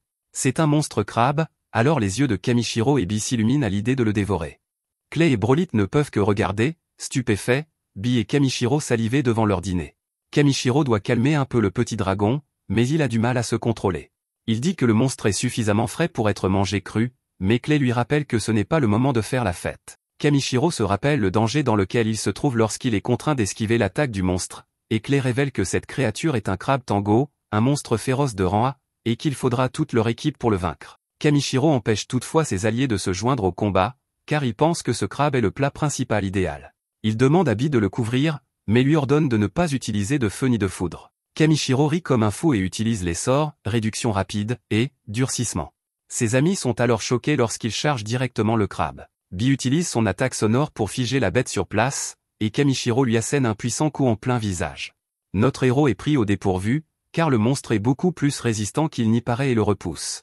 Bi utilise un sort de gel pour l'empêcher de bouger à nouveau, et Kamishiro l'examine pour trouver son point faible. Une fois celui-ci trouvé, Kamishiro invoque des lances de glace et déclare qu'il est temps de mettre fin au combat. Ces éclats de glace recouvrent complètement la bête, et tout le monde est étonné de voir que Kamishiro et Bi ont réussi à la vaincre eux-mêmes. Clay ne peut s'empêcher de se demander pourquoi Kamishiro n'a pas voulu de leur aide, et il est clairement contrarié. Notre héros s'excuse de s'être laissé emporter et explique qu'il ne voulait tout simplement pas abîmer les parties comestibles du crabe.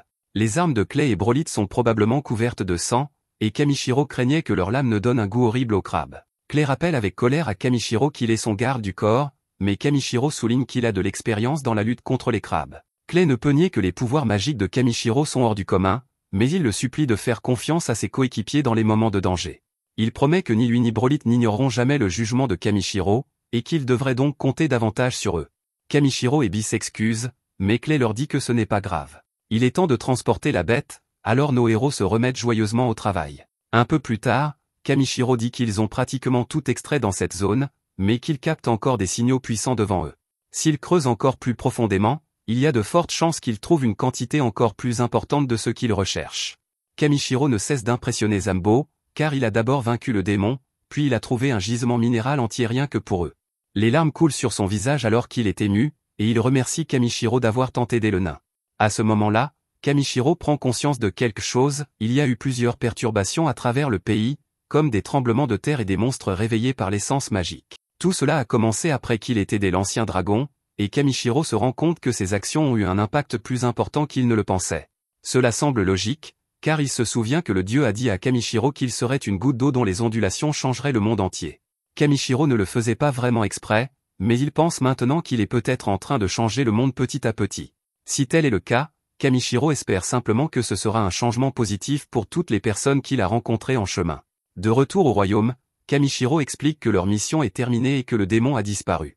Le roi a du mal à y croire, alors Zambo confirme qu'il l'a vu de ses propres yeux. C'est même difficile à croire pour lui, mais il s'est assuré de ne pas cligner des yeux une seule fois afin de ne rien manquer.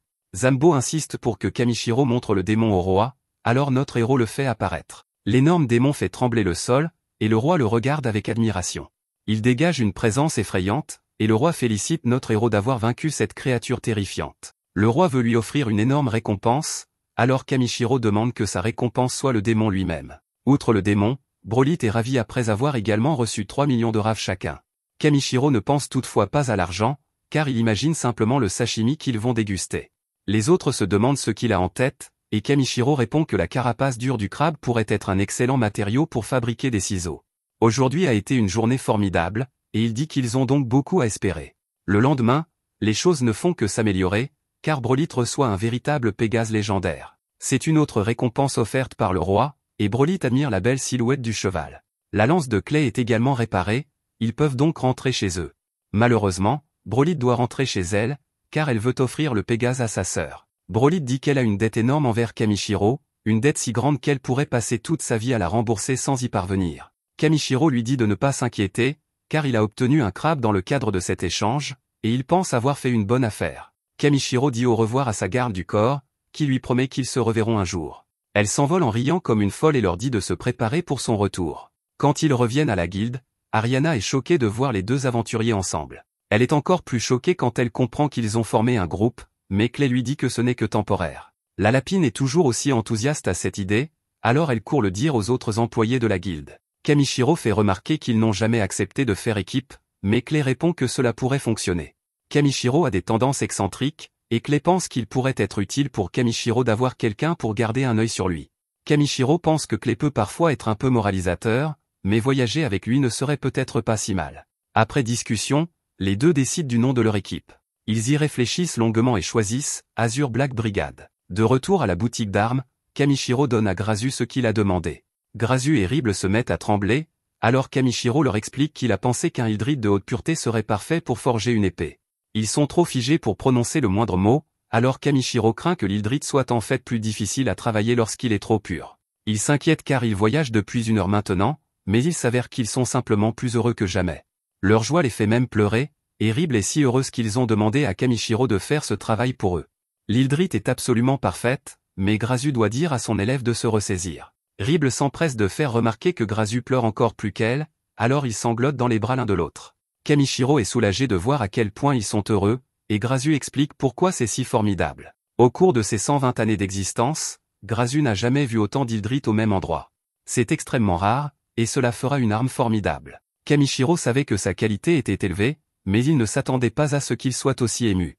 Ses résultats d'analyse indiquaient bien que l'hydrite était parfaite, mais il se dit qu'on ne peut jamais être sûr que quelque chose correspond exactement à ce que recherche un client. Au final, ce qui importe plus que la valeur marchande, c'est de donner au client exactement ce dont il a besoin. Kamishiro n'avait jamais pensé ainsi auparavant, et il se rend compte qu'il commence enfin à être fier d'être un collecteur. Il y a tellement d'hydrites qu'ils ne pourront même pas le payer pour tout, mais Kamishiro leur rappelle qu'il ne voulait qu'une paire de ciseaux sur mesure en échange. Il dit cependant que cela peut attendre, car il veut qu'il se concentre sur la fabrication d'une épée si bonne qu'elle remportera le premier prix lors de l'exposition. C'est incroyablement gentil de sa part, alors les deux forgerons promettent de faire de leur mieux. 2 semaines plus tard, Oued dit qu'il a cherché notre héros partout. Il a été convoqué par quelqu'un d'important, et Clay reconnaît le blason sur la lettre. Elle provient de la maison de la famille Luzelvac, et il s'agit très probablement du seigneur de ce territoire. C'est un seigneur territorial, alors Kamishiro pense que cela risque de causer des problèmes. Kamishiro tente de prétexter un mal de ventre, mais Clay ne veut pas entendre d'excuses pathétiques. Vie dit à notre héros de ne pas s'inquiéter, car le seigneur Belminant n'est pas un noble désagréable. Kamishiro lit la lettre, et Clay remarque que son nom figure à côté de celui de Kamishiro. Oued explique que le seigneur a appris que les deux hommes formaient une équipe, et qu'il a donc décidé de convoquer leur brigade. La lettre mentionnait quelque chose à propos de leur décerner des honneurs, mais Kamishiro prédit qu'il y a autre chose derrière tout ça. Clay se demande s'il a entendu parler du dragon de Kamishiro, et Kamishiro est terrifié à l'idée que le Seigneur essaie de lui enlever Bee. Heureusement, le Seigneur n'est pas ce genre de personne, et Wade fait remarquer qu'il n'a de toute façon pas ce genre d'autorité. Clay dit que même s'il essayait de lui enlever Bee, il serait aux côtés de Kamishiro lorsqu'il quitterait le royaume.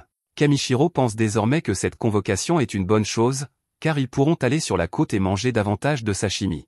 Wade n'en revient pas que Kamishiro et Bee soient toujours aussi enthousiastes à l'idée de manger de la viande de monstre. Sur le chemin qui les mène à la rencontre du Seigneur, Kamishiro remarque qu'ils attirent beaucoup l'attention.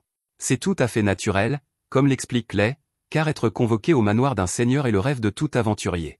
Kamishiro ne comprend pas pourquoi, alors Clay lui explique que tout changera pour un aventurier si le seigneur décide de le soutenir. Même les pires aventuriers gagnent en crédibilité lorsqu'un noble leur accorde sa bénédiction. Il pénètre dans le domaine du noble, et Kamishiro n'en revient pas de sa taille. Le château lui-même est encore plus impressionnant, et le majordome, Raymond, les guide à l'intérieur. Kamishiro est ensuite émerveillé par les servantes, car aucune d'entre elles ne détonne lorsqu'elles s'inclinent pour le saluer. À ce moment-là, une petite fille court vers eux et remarque immédiatement le dragon. Cette fille agaçante dit qu'elle s'attendait à un peu plus d'intelligence dans ses yeux, mais le juge acceptable. Elle ne perd pas de temps et déclare que le dragon lui appartient désormais, exigeant que Kamishiro le lui remette. Nos héros sont choqués pendant un instant, mais Kamishiro refuse rapidement. Cette fille n'a jamais entendu le mot « non » auparavant, elle ne comprend donc pas et explique son raisonnement. Elle dit que les dragons sont des créatures nobles, donc seul un noble est digne d'en posséder un. Clay la reconnaît comme étant Lady Tiari, et Kamishiro vérifie ses statistiques. C'est une enfant déraisonnable, Kamishiro se demande donc comment il va gérer cette situation.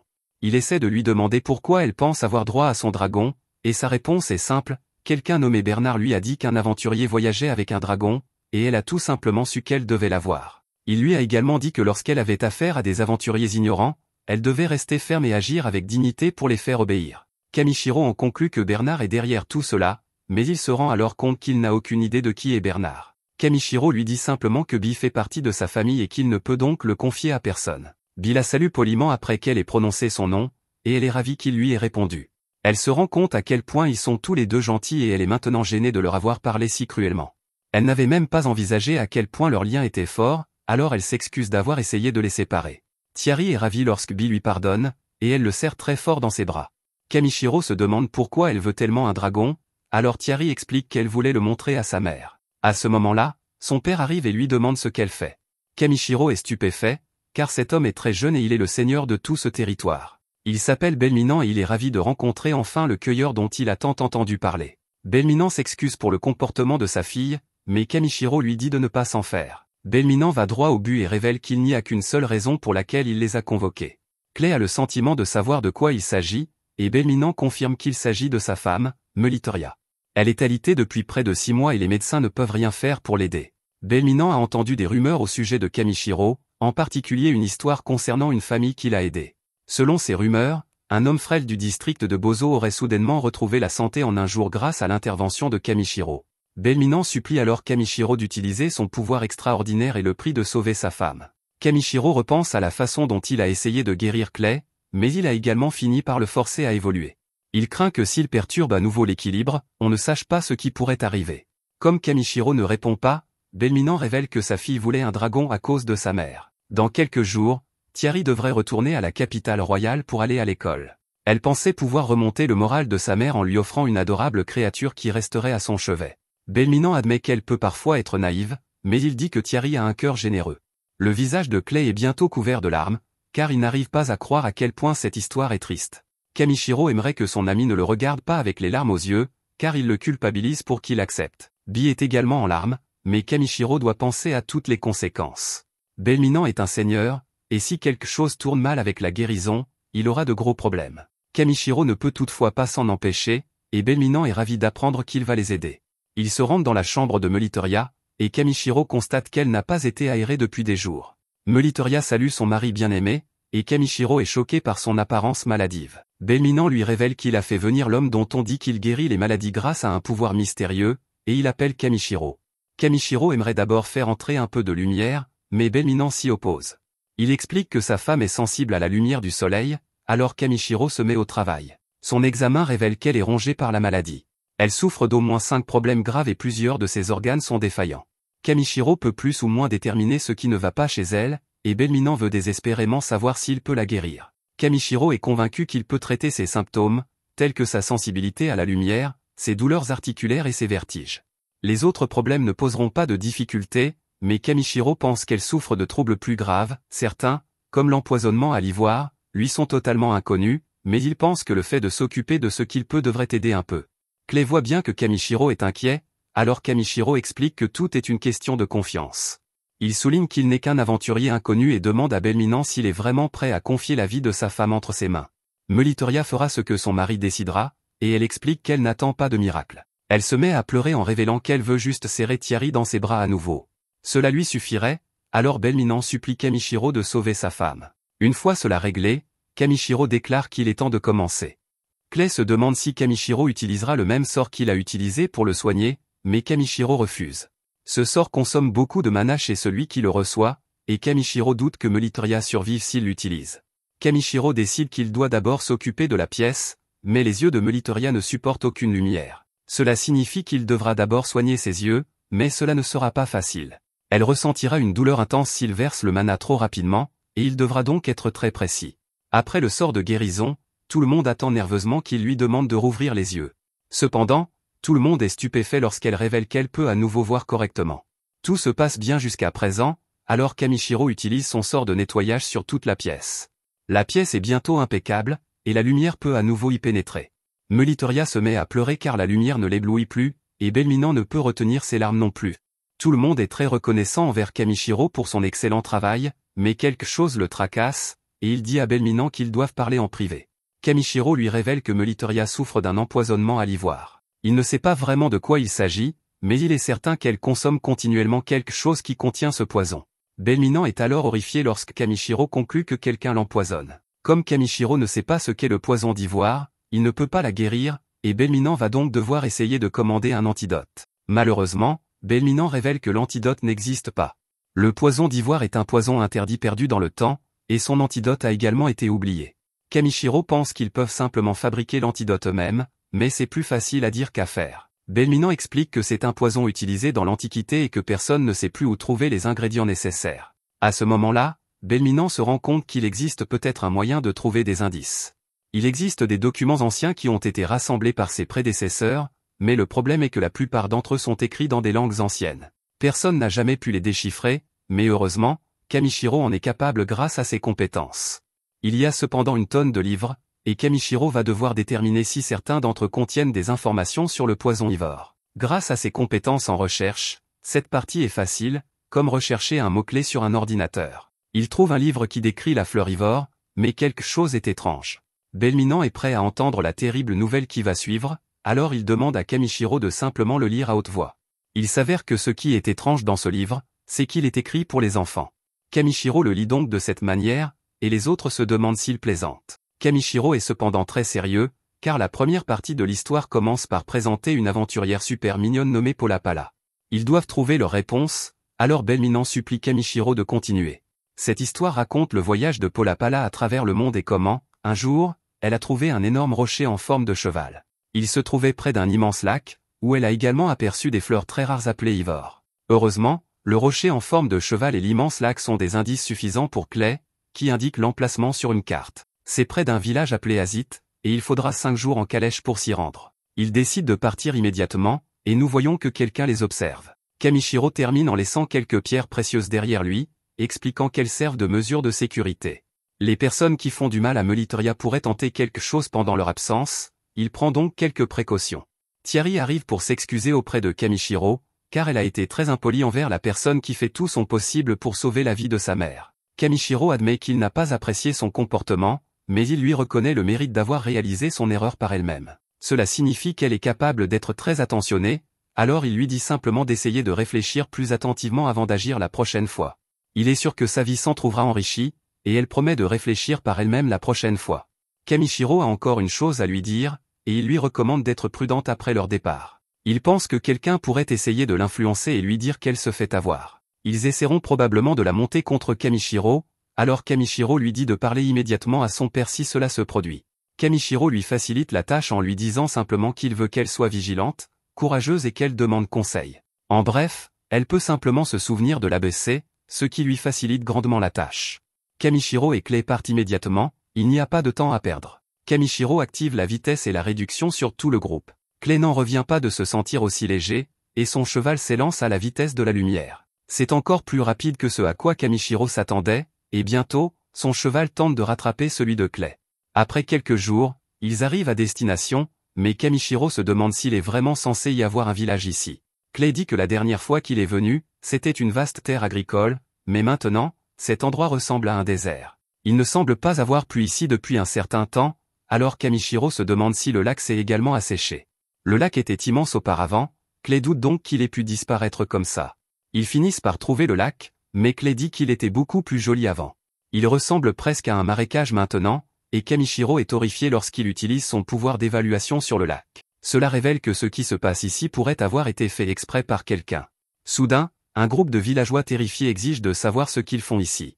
Kamishiro présente tout son groupe et explique qu'ils sont en quête d'un matériau rare. Les villageois n'arrivent pas à croire qu'ils aient voyagé si loin juste pour venir ici, et ils veulent voir la preuve qu'ils appartiennent à une guilde. Clay leur montre une preuve, et les villageois sont stupéfaits car il s'agit d'un bracelet réservé aux aventuriers de rang A. Kamishiro aimerait entendre toutes les informations dont il dispose, mais il s'inquiète lorsqu'un d'entre eux s'effondre. Il est clair que les villageois ne se nourrissent pas correctement, alors Kamishiro exige de savoir ce qui se passe ici. Les villageois les ramènent au village et leur révèlent ce qui a commencé à se passer il y a 10 mois. Le lac a changé de couleur, comme s'il était maudit, et tous les poissons sont morts. L'eau de leur puits est également devenue impropre à la consommation, et ils sont devenus désespérés. Heureusement pour eux, un marchand nommé Monsieur Angache a sauvé leur village. Il a dit qu'il aiderait le village en échange de leurs fleurs dorées qui fleurissent au bord du lac. Les caractéristiques de cette fleur correspondent à l'histoire du dieu des fleurs qui se transmet depuis des générations dans le village. Cependant, l'emplacement où fleurit cette fleur est un secret du village. En échange d'une tige entière chaque mois, le marchand a promis de leur fournir 60 barils d'eau. Malheureusement, cette quantité d'eau n'était pas suffisante pour arroser leurs champs, et leurs réserves de nourriture ont peu à peu diminué. Il est évident que cette fleur divine est l'ivoire qu'ils recherchent, mais Kamishiro est préoccupé par autre chose. Il explique aux villageois que ce monsieur Angache pourrait en réalité être une personne très malveillante. Les villageois ont du mal à le croire, car c'est lui qui les a sauvés, mais Kamishiro pense que c'est une trop grande coïncidence. Monsieur Angache est apparu au moment où l'eau est devenue impropre à la consommation, et les chances que cela se produise par hasard sont très faibles. Cependant, l'indice le plus important est que le pouvoir de Kamishiro a révélé que le lac avait été pollué intentionnellement par quelqu'un. De plus, Monsieur Angache voulait la fleur vénéneuse en récompense de son aide, mais les villageois ne savaient même pas qu'elle était vénéneuse. Kamishiro a cependant toutes les preuves dont il a besoin, et il déclare que les villageois ont été trompés par Monsieur Angache. Les villageois ne peuvent pas nier tout ce qu'il a dit, et ils perdent tous espoir, ne sachant pas quoi faire maintenant. Kamishiro regarde alors autour de lui et devient furieux. Monsieur Angache a trompé tous ces gens, et il a même laissé leurs enfants mourir de faim. Il a ensuite utilisé le poison ivore pour nuire à quelqu'un d'autre, ce que Kamishiro ne peut pardonner. Kamishiro jure de mettre fin lui-même au petit stratagème de Monsieur Angache, mais Clay doit lui faire remarquer qu'il prononce mal le nom de cet homme. Kamishiro s'en moque et ordonne à Bi d'utiliser sa magie spirituelle. Bi s'envole dans le ciel et pousse un cri puissant qui fait immédiatement apparaître des nuages. Il commence à pleuvoir à verse, et les villageois sont tellement soulagés qu'ils considèrent cela comme une bénédiction du ciel. Il n'avait pas plu depuis très longtemps, et les villageois peuvent enfin sourire à nouveau. Kamishiro dit à Bi que cela suffit pour l'instant, et il utilise son pouvoir, Clean, sur tout le village. Cela nettoie tout, y compris tous les villageois, mais notre héros n'a pas fini de les aider. Il utilise également un sort de réparation, qui répare toute leur maison. Le village a l'air flambant neuf, mais Kamishiro a encore une chose à leur offrir. Il sort son énorme marmite et annonce qu'il est temps de faire un grand barbecue. Kamishiro leur sert autant qu'ils le souhaitent, et ils s'émerveillent tous devant la saveur de ce ragoût. Les villageois ne savent comment remercier Kamishiro, mais ils se sentent coupables de n'avoir rien à lui offrir en retour. Kamishiro leur dit humblement qu'ils n'ont pas à s'inquiéter, car il veut simplement chercher et cueillir la fleur d'ivoire. Kamishiro explique qu'il a besoin de fabriquer un antidote, et le vieil homme accepte de l'emmener dans la région. À ce moment-là, un groupe d'enfants demande au géant Kamishiro de les porter sur ses épaules afin qu'ils puissent voir à quoi ressemble le paradis depuis les hauteurs. Le vieil homme explique aux enfants qu'ils doivent d'abord rembourser Kamishiro, mais Clay fait remarquer qu'il veut juste trouver les fleurs. Pendant que Kamishiro joue avec les enfants, le vieil homme explique qu'il ne pense pas que leur montrer l'emplacement des fleurs soit une récompense suffisante. Clay rétorque cependant que cette fleur est manifestement précieuse pour leur village et que le fait qu'ils fassent confiance à nos héros est très important. C'est une récompense plus que suffisante, et le vieil homme finit par se rallier à leur opinion. Les enfants montrent alors leur base secrète à Kamishiro, qui s'avère être une grange. C'est là qu'ils conservent les fruits lumineux qu'ils ont récoltés l'année dernière. Malheureusement, les enfants expliquent que les fruits Lita sont trop salés pour être mangés. Le nectar des fleurs Lita a un goût sucré, mais les fruits ont un goût immangeable, ils sont donc jetés. Kamichiro les examine cependant et devient curieux. Les enfants sont choqués lorsqu'ils les goûtent, et l'esprit de Kamichiro est rempli de tous les plats incroyables qu'il pourrait préparer à partir de cela. Les recettes sont infinies, et Kamichiro se rend compte qu'ils peuvent être utilisés comme de la sauce soja. De retour au château, Thierry se précipite vers sa mère lorsqu'une alarme retentit. Cette alarme provient de la barrière mise en place par Kamichiro. Il l'a conçue pour qu'elle se déclenche dès que quelqu'un ayant de mauvaises intentions s'approche de Melitoria. Thierry se demande qui pourrait vouloir faire du mal à sa mère, et elle est choquée par ce qu'elle découvre. L'homme dit à Thierry de rester calme, mais elle lui répond simplement de s'éloigner d'elle. Cet homme est Bernard, et Thierry se demande s'il est celui qui tente de mettre fin à la vie de sa mère. Il se demande pourquoi elle pense du mal de lui, alors elle lui fait remarquer qu'il a déclenché l'alarme de Kamichiro. Bernard est déçu de voir qu'elle fait confiance à Kamichiro et lui rappelle que les aventuriers sont des gens grossiers et cupides. Il explique qu'il ne se soucie que de soutirer de l'argent aux gens et que l'alarme de Kamichiro n'est rien d'autre qu'une ruse pour tromper tout le monde. Thierry ne croit plus ses paroles, car elle a vu de ses propres yeux comment était Kamichiro. Elle déclare que Kamichiro était courtois et respectueux envers elle, malgré son impolitesse à son égard. Bernard n'abandonne pas pour autant et lui demande de réfléchir à qui est le plus digne de confiance, Kamichiro, un aventurier étrange qu'ils viennent de rencontrer, ou lui, l'homme qui sert sa famille depuis des années avec une loyauté absolue. Bernard pense que la réponse devrait être évidente, et Thierry commence à se poser des questions. Heureusement, son père arrive, et elle lui dit qu'elle veut l'abaisser comme Kamichiro le lui a enseigné. Après avoir entendu les deux parties, Belminant conclut qu'il est possible que Kamichiro les trompe. Bernard est heureux d'entendre cela, mais Belminant ajoute que Kamichiro est la personne qui a amélioré l'état de santé de sa femme. Cela lui a valu une grande confiance, et maintenant, l'appareil magique de Kamichiro indique que Bernard est dangereux. Bernard est alors surpris lorsqu'on apporte de l'eau dans la pièce. Belminant explique qu'il ne peut pas dire qui dit la vérité, et qu'il va donc demander à Bernard de prouver son innocence. Il verse un peu de l'eau spéciale que Bernard a apportée pour le traitement de Melitoria, et demande à Bernard de la boire lui-même. Bernard hésite beaucoup, alors Belminant exige de savoir ce qui ne va pas, car Bernard a toujours dit que cette eau était très nourrissante. Belminant la verse sur lui, et Bernard est obligé d'admettre qu'il s'agit d'un poison. Il hurle de douleur, mais Belminant la boit et révèle qu'il vient de piéger Bernard pour qu'il dise la vérité. Il s'agissait en fait d'eau normale, mais elle a permis de forcer Bernard à révéler que le soi-disant médicament qu'il avait rapporté de Melitoria était en réalité du poison. L'eau de Bernard a été mise sous scellé et Belminant demande à ses gardes d'emmener Bernard en prison. Par la suite, un majordome révèle qu'il a trouvé une lettre dans les affaires de Bernard, et Belminant est horrifié par ce qu'il lit. De retour au village, un homme étrange apparaît à la recherche du chef du village. Le villageois qui monte la garde se demande qui est cet homme, car il est au milieu de la nuit, et il est choqué lorsqu'il découvre qui il est. De retour au château, Belminant explique que la lettre est écrite en code et que son auteur est plus sophistiqué qu'un simple voyou. Il est donc clair que Bernard n'agissait pas seul et que toute cette situation est liée à une organisation beaucoup plus importante. De retour au village, nous découvrons que l'homme mystérieux est Monsieur Angache, venu récupérer l'ivore du mois. Le garde explique que le chef du village est parti faire visiter les environs à des aventuriers, ce qui surprend Monsieur Angache. Le garde révèle également qu'ils viennent d'apprendre que la fleur d'ivoire est toxique et qu'ils ne peuvent donc plus la remettre. La situation prend une tournure sombre lorsque Monsieur Angache révèle qu'il est accompagné de certains de ses hommes. Il explique qu'il y a eu un changement de programme et qu'il va devoir mettre fin à tout cela ici et maintenant. Ailleurs, le chef du village emmène Kamichiro à l'endroit où se trouvent les fleurs d'ivoire. Les fleurs lumineuses sont partout, et nos héros sont émerveillés par ce site fantastique. Kamichiro utilise immédiatement son pouvoir de scan sur les fleurs d'ivoire et est stupéfait de constater qu'il s'agit d'objets de rang S. La description mentionne également quelque chose à propos d'une bête sacrée, alors le chef lui explique ce que cela signifie. Il y a longtemps, la bête sacrée appelée Ofvalpnir a sauvé leurs ancêtres du démon du lac qui régnait autrefois sur leur terre. On dit que ces fleurs miraculeuses ont poussé à partir des larmes de cette bête sacrée. Kamichiro se demande s'il est vraiment acceptable pour lui de prendre quelque chose d'aussi spécial, mais le chef ne s'en soucie pas. Kamichiro a tant fait pour sauver leur village que le chef lui dit de prendre autant qu'il le souhaite. Kamichiro ne prend qu'une seule plante et décide que tout ce qui lui reste à faire est de retourner à Belcam. Là-bas, il pourra fabriquer l'antidote, mais ce qui l'enthousiasme le plus, c'est de faire des expériences avec le fruit du litchi. À ce moment-là, le garde du village se précipite pour informer le chef qu'un événement terrible vient de se produire dans le village. Ils se précipitent tous sur place, mais Kamichiro est horrifié de voir que le village a été incendié. C'est un spectacle terrible. Alors Kamichiro demande à Bi de l'aider à éteindre les flammes. Il confie à Clay la tâche de secourir les villageois, et ils se mettent au travail. Le processus prend beaucoup de temps, mais finalement, tout le monde est sain et sauf. Le garde est heureux que personne ne soit blessé, mais Kamishiro fait remarquer que tout le village a été réduit en cendres. Le garde explique que Monsieur Angash s'est présenté pour réclamer davantage de fleurs, les villageois savent désormais qu'elles sont toxiques, ils ont donc refusé de les lui remettre. Kamishiro est furieux lorsqu'il apprend que c'est Monsieur Angash qui a incendié le village, mais un autre événement terrible s'est produit, le garçon nommé Gonza a disparu, et Kamishiro se souvient que c'était un enfant qu'il admirait.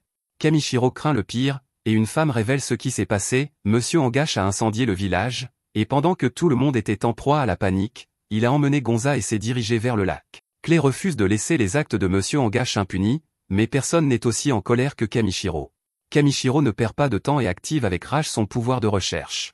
En utilisant sa portée maximale, Kamishiro parvient à trouver la cachette de Monsieur Angash. Il y a 96 voyous rassemblés là-bas, alors Kamishiro dit à Clay qu'il est temps d'y aller.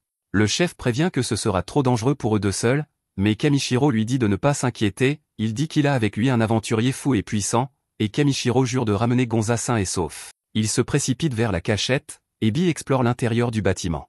Bee explique qu'ils font la fête à l'intérieur, et Kamishiro commence à réfléchir à un plan. Clay, quant à lui, se transforme immédiatement, car il n'arrive pas à croire que les voyous fêtent le fait d'avoir brûlé un village innocent.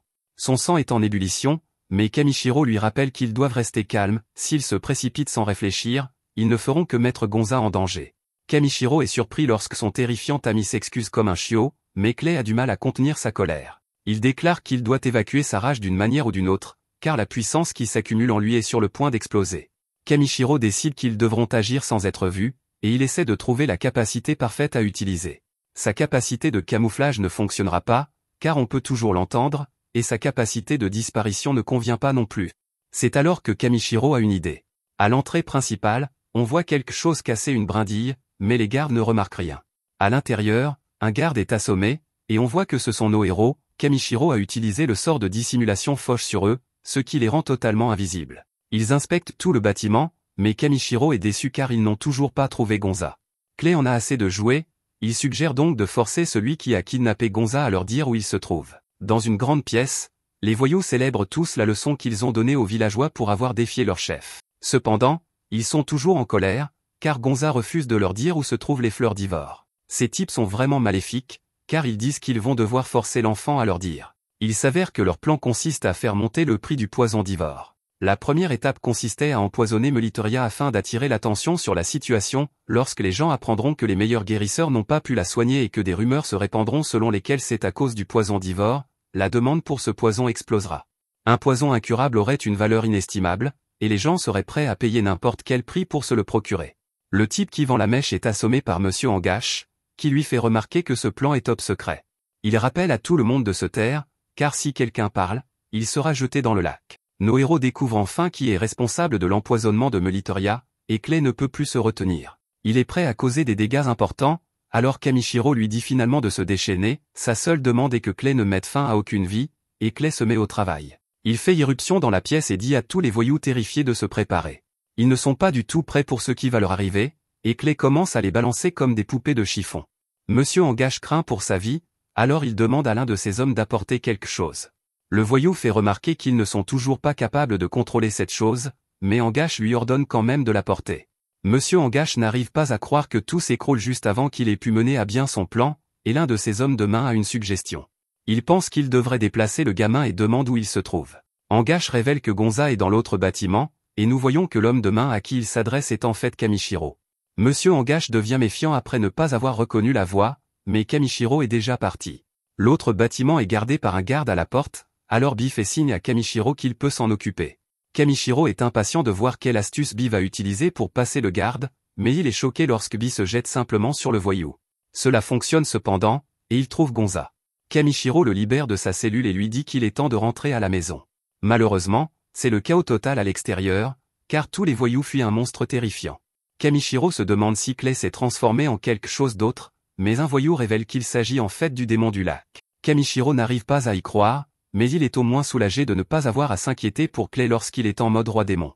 Clay est plus que capable de se défendre sous cette forme, mais Kamishiro estime qu'il pourrait tout de même avoir besoin d'aide. Kamishiro envisage de cacher Gonza quelque part, mais il est clair que celui-ci ne veut pas être laissé seul après avoir été kidnappé. Kamishiro dit donc à Gonza de s'accrocher, car ils vont se précipiter droit vers le danger.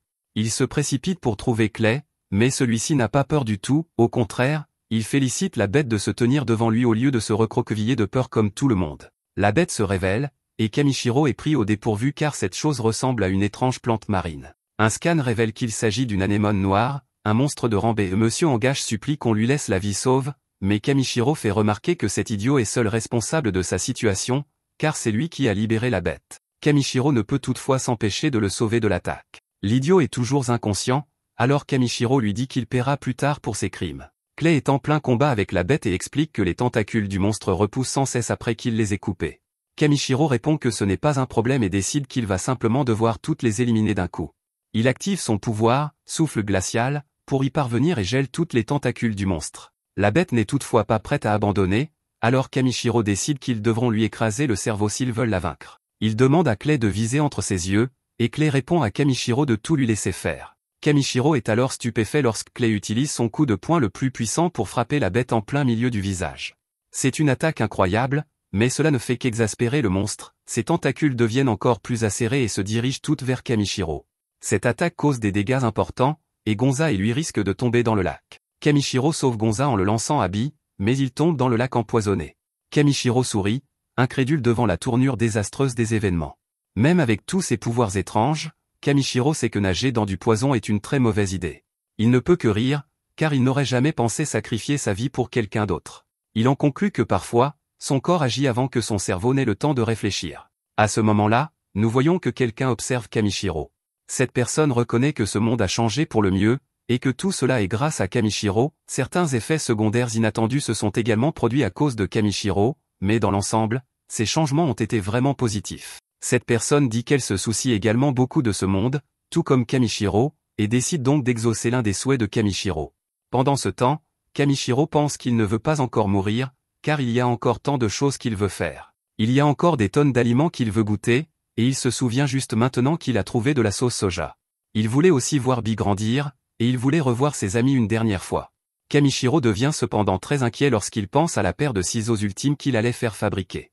Kamichiro regrette de ne pas pouvoir faire tout cela, et sa vie commence à s'éteindre. À ce moment-là, Kamichiro est stupéfait lorsqu'il est sorti de l'eau par un cheval volant. Il se présente à la bête mythique, qui lui révèle qu'elle s'appelle Ofvalpnir. Ce nom semble très familier à Kamichiro, mais il ne se souvient pas d'où il vient. Kamichiro se demande si le cheval vit dans le lac et s'excuse de l'avoir dérangé si c'est le cas. Le cheval lui répond que ce n'est pas grave et lui dit simplement de regarder autour de lui. Kamichiro est alors émerveillé de voir que toute vie est revenue sur la terre et que l'eau est redevenue propre. Tout était noir comme de l'encre il y a un instant, il ne peut donc que se demander ce qui s'est passé. Ofvalpnir révèle que la terre a été purifiée, et que tout cela est l'œuvre de Kamichiro. Ofvalpnir explique qu'il y a longtemps, cet endroit a été envahi par une mana stagnante. Ofvalpnir a commencé à perdre ses pouvoirs à cause de cela, et elle n'avait plus beaucoup d'options. Pour protéger la terre fertile et les eaux claires, elle a créé les fleurs d'ivoire, imprégnées de purification. Elle a épuisé ses pouvoirs en faisant cela, et elle s'est transformée en pierre. Ofvalpnir dit qu'elle aurait pu protéger cette terre pour toujours, mais qu'elle a été souillée par des humains malveillants. Kamichiro comprend que l'humain malveillant était Engage, mais Ofvalpnir dit que l'histoire se termine bien. Les humains malveillants ont souillé la terre, mais Kamichiro l'a sauvée en absorbant l'essence du mana. Grâce à cela, Ofvalpnir a retrouvé ses forces et a purifié le lac. Après cela, tout le monde est heureux de voir que Kamichiro va bien, et il explique qu'un dieu l'a sauvé. Ofvalpnir souligne que Kamichiro lui a également sauvé la vie, et dit qu'ils sont donc quittes. Clay se demande à qui notre héros s'adresse, et Kamichiro se rend compte qu'il est le seul à pouvoir entendre Ofvalpnir. Ofvalpnir dit qu'il a toute sa gratitude éternelle, puis elle disparaît. Il retourne au village, et le chef est soulagé de voir que Gonza est sain et sauf. Peu après, Kamichiro se prépare à essayer quelque chose, mais Clay est inquiet. Il se demande si c'est vraiment sans danger, mais Kamichiro lui répond simplement qu'il s'inquiète trop. Notre héros explique qu'il vient de penser à ce sort récemment et demande à Clay de s'approcher. Une fois Clay à l'intérieur du cercle, Kamichiro active son pouvoir guette, ce qui les téléporte au château de Belminant.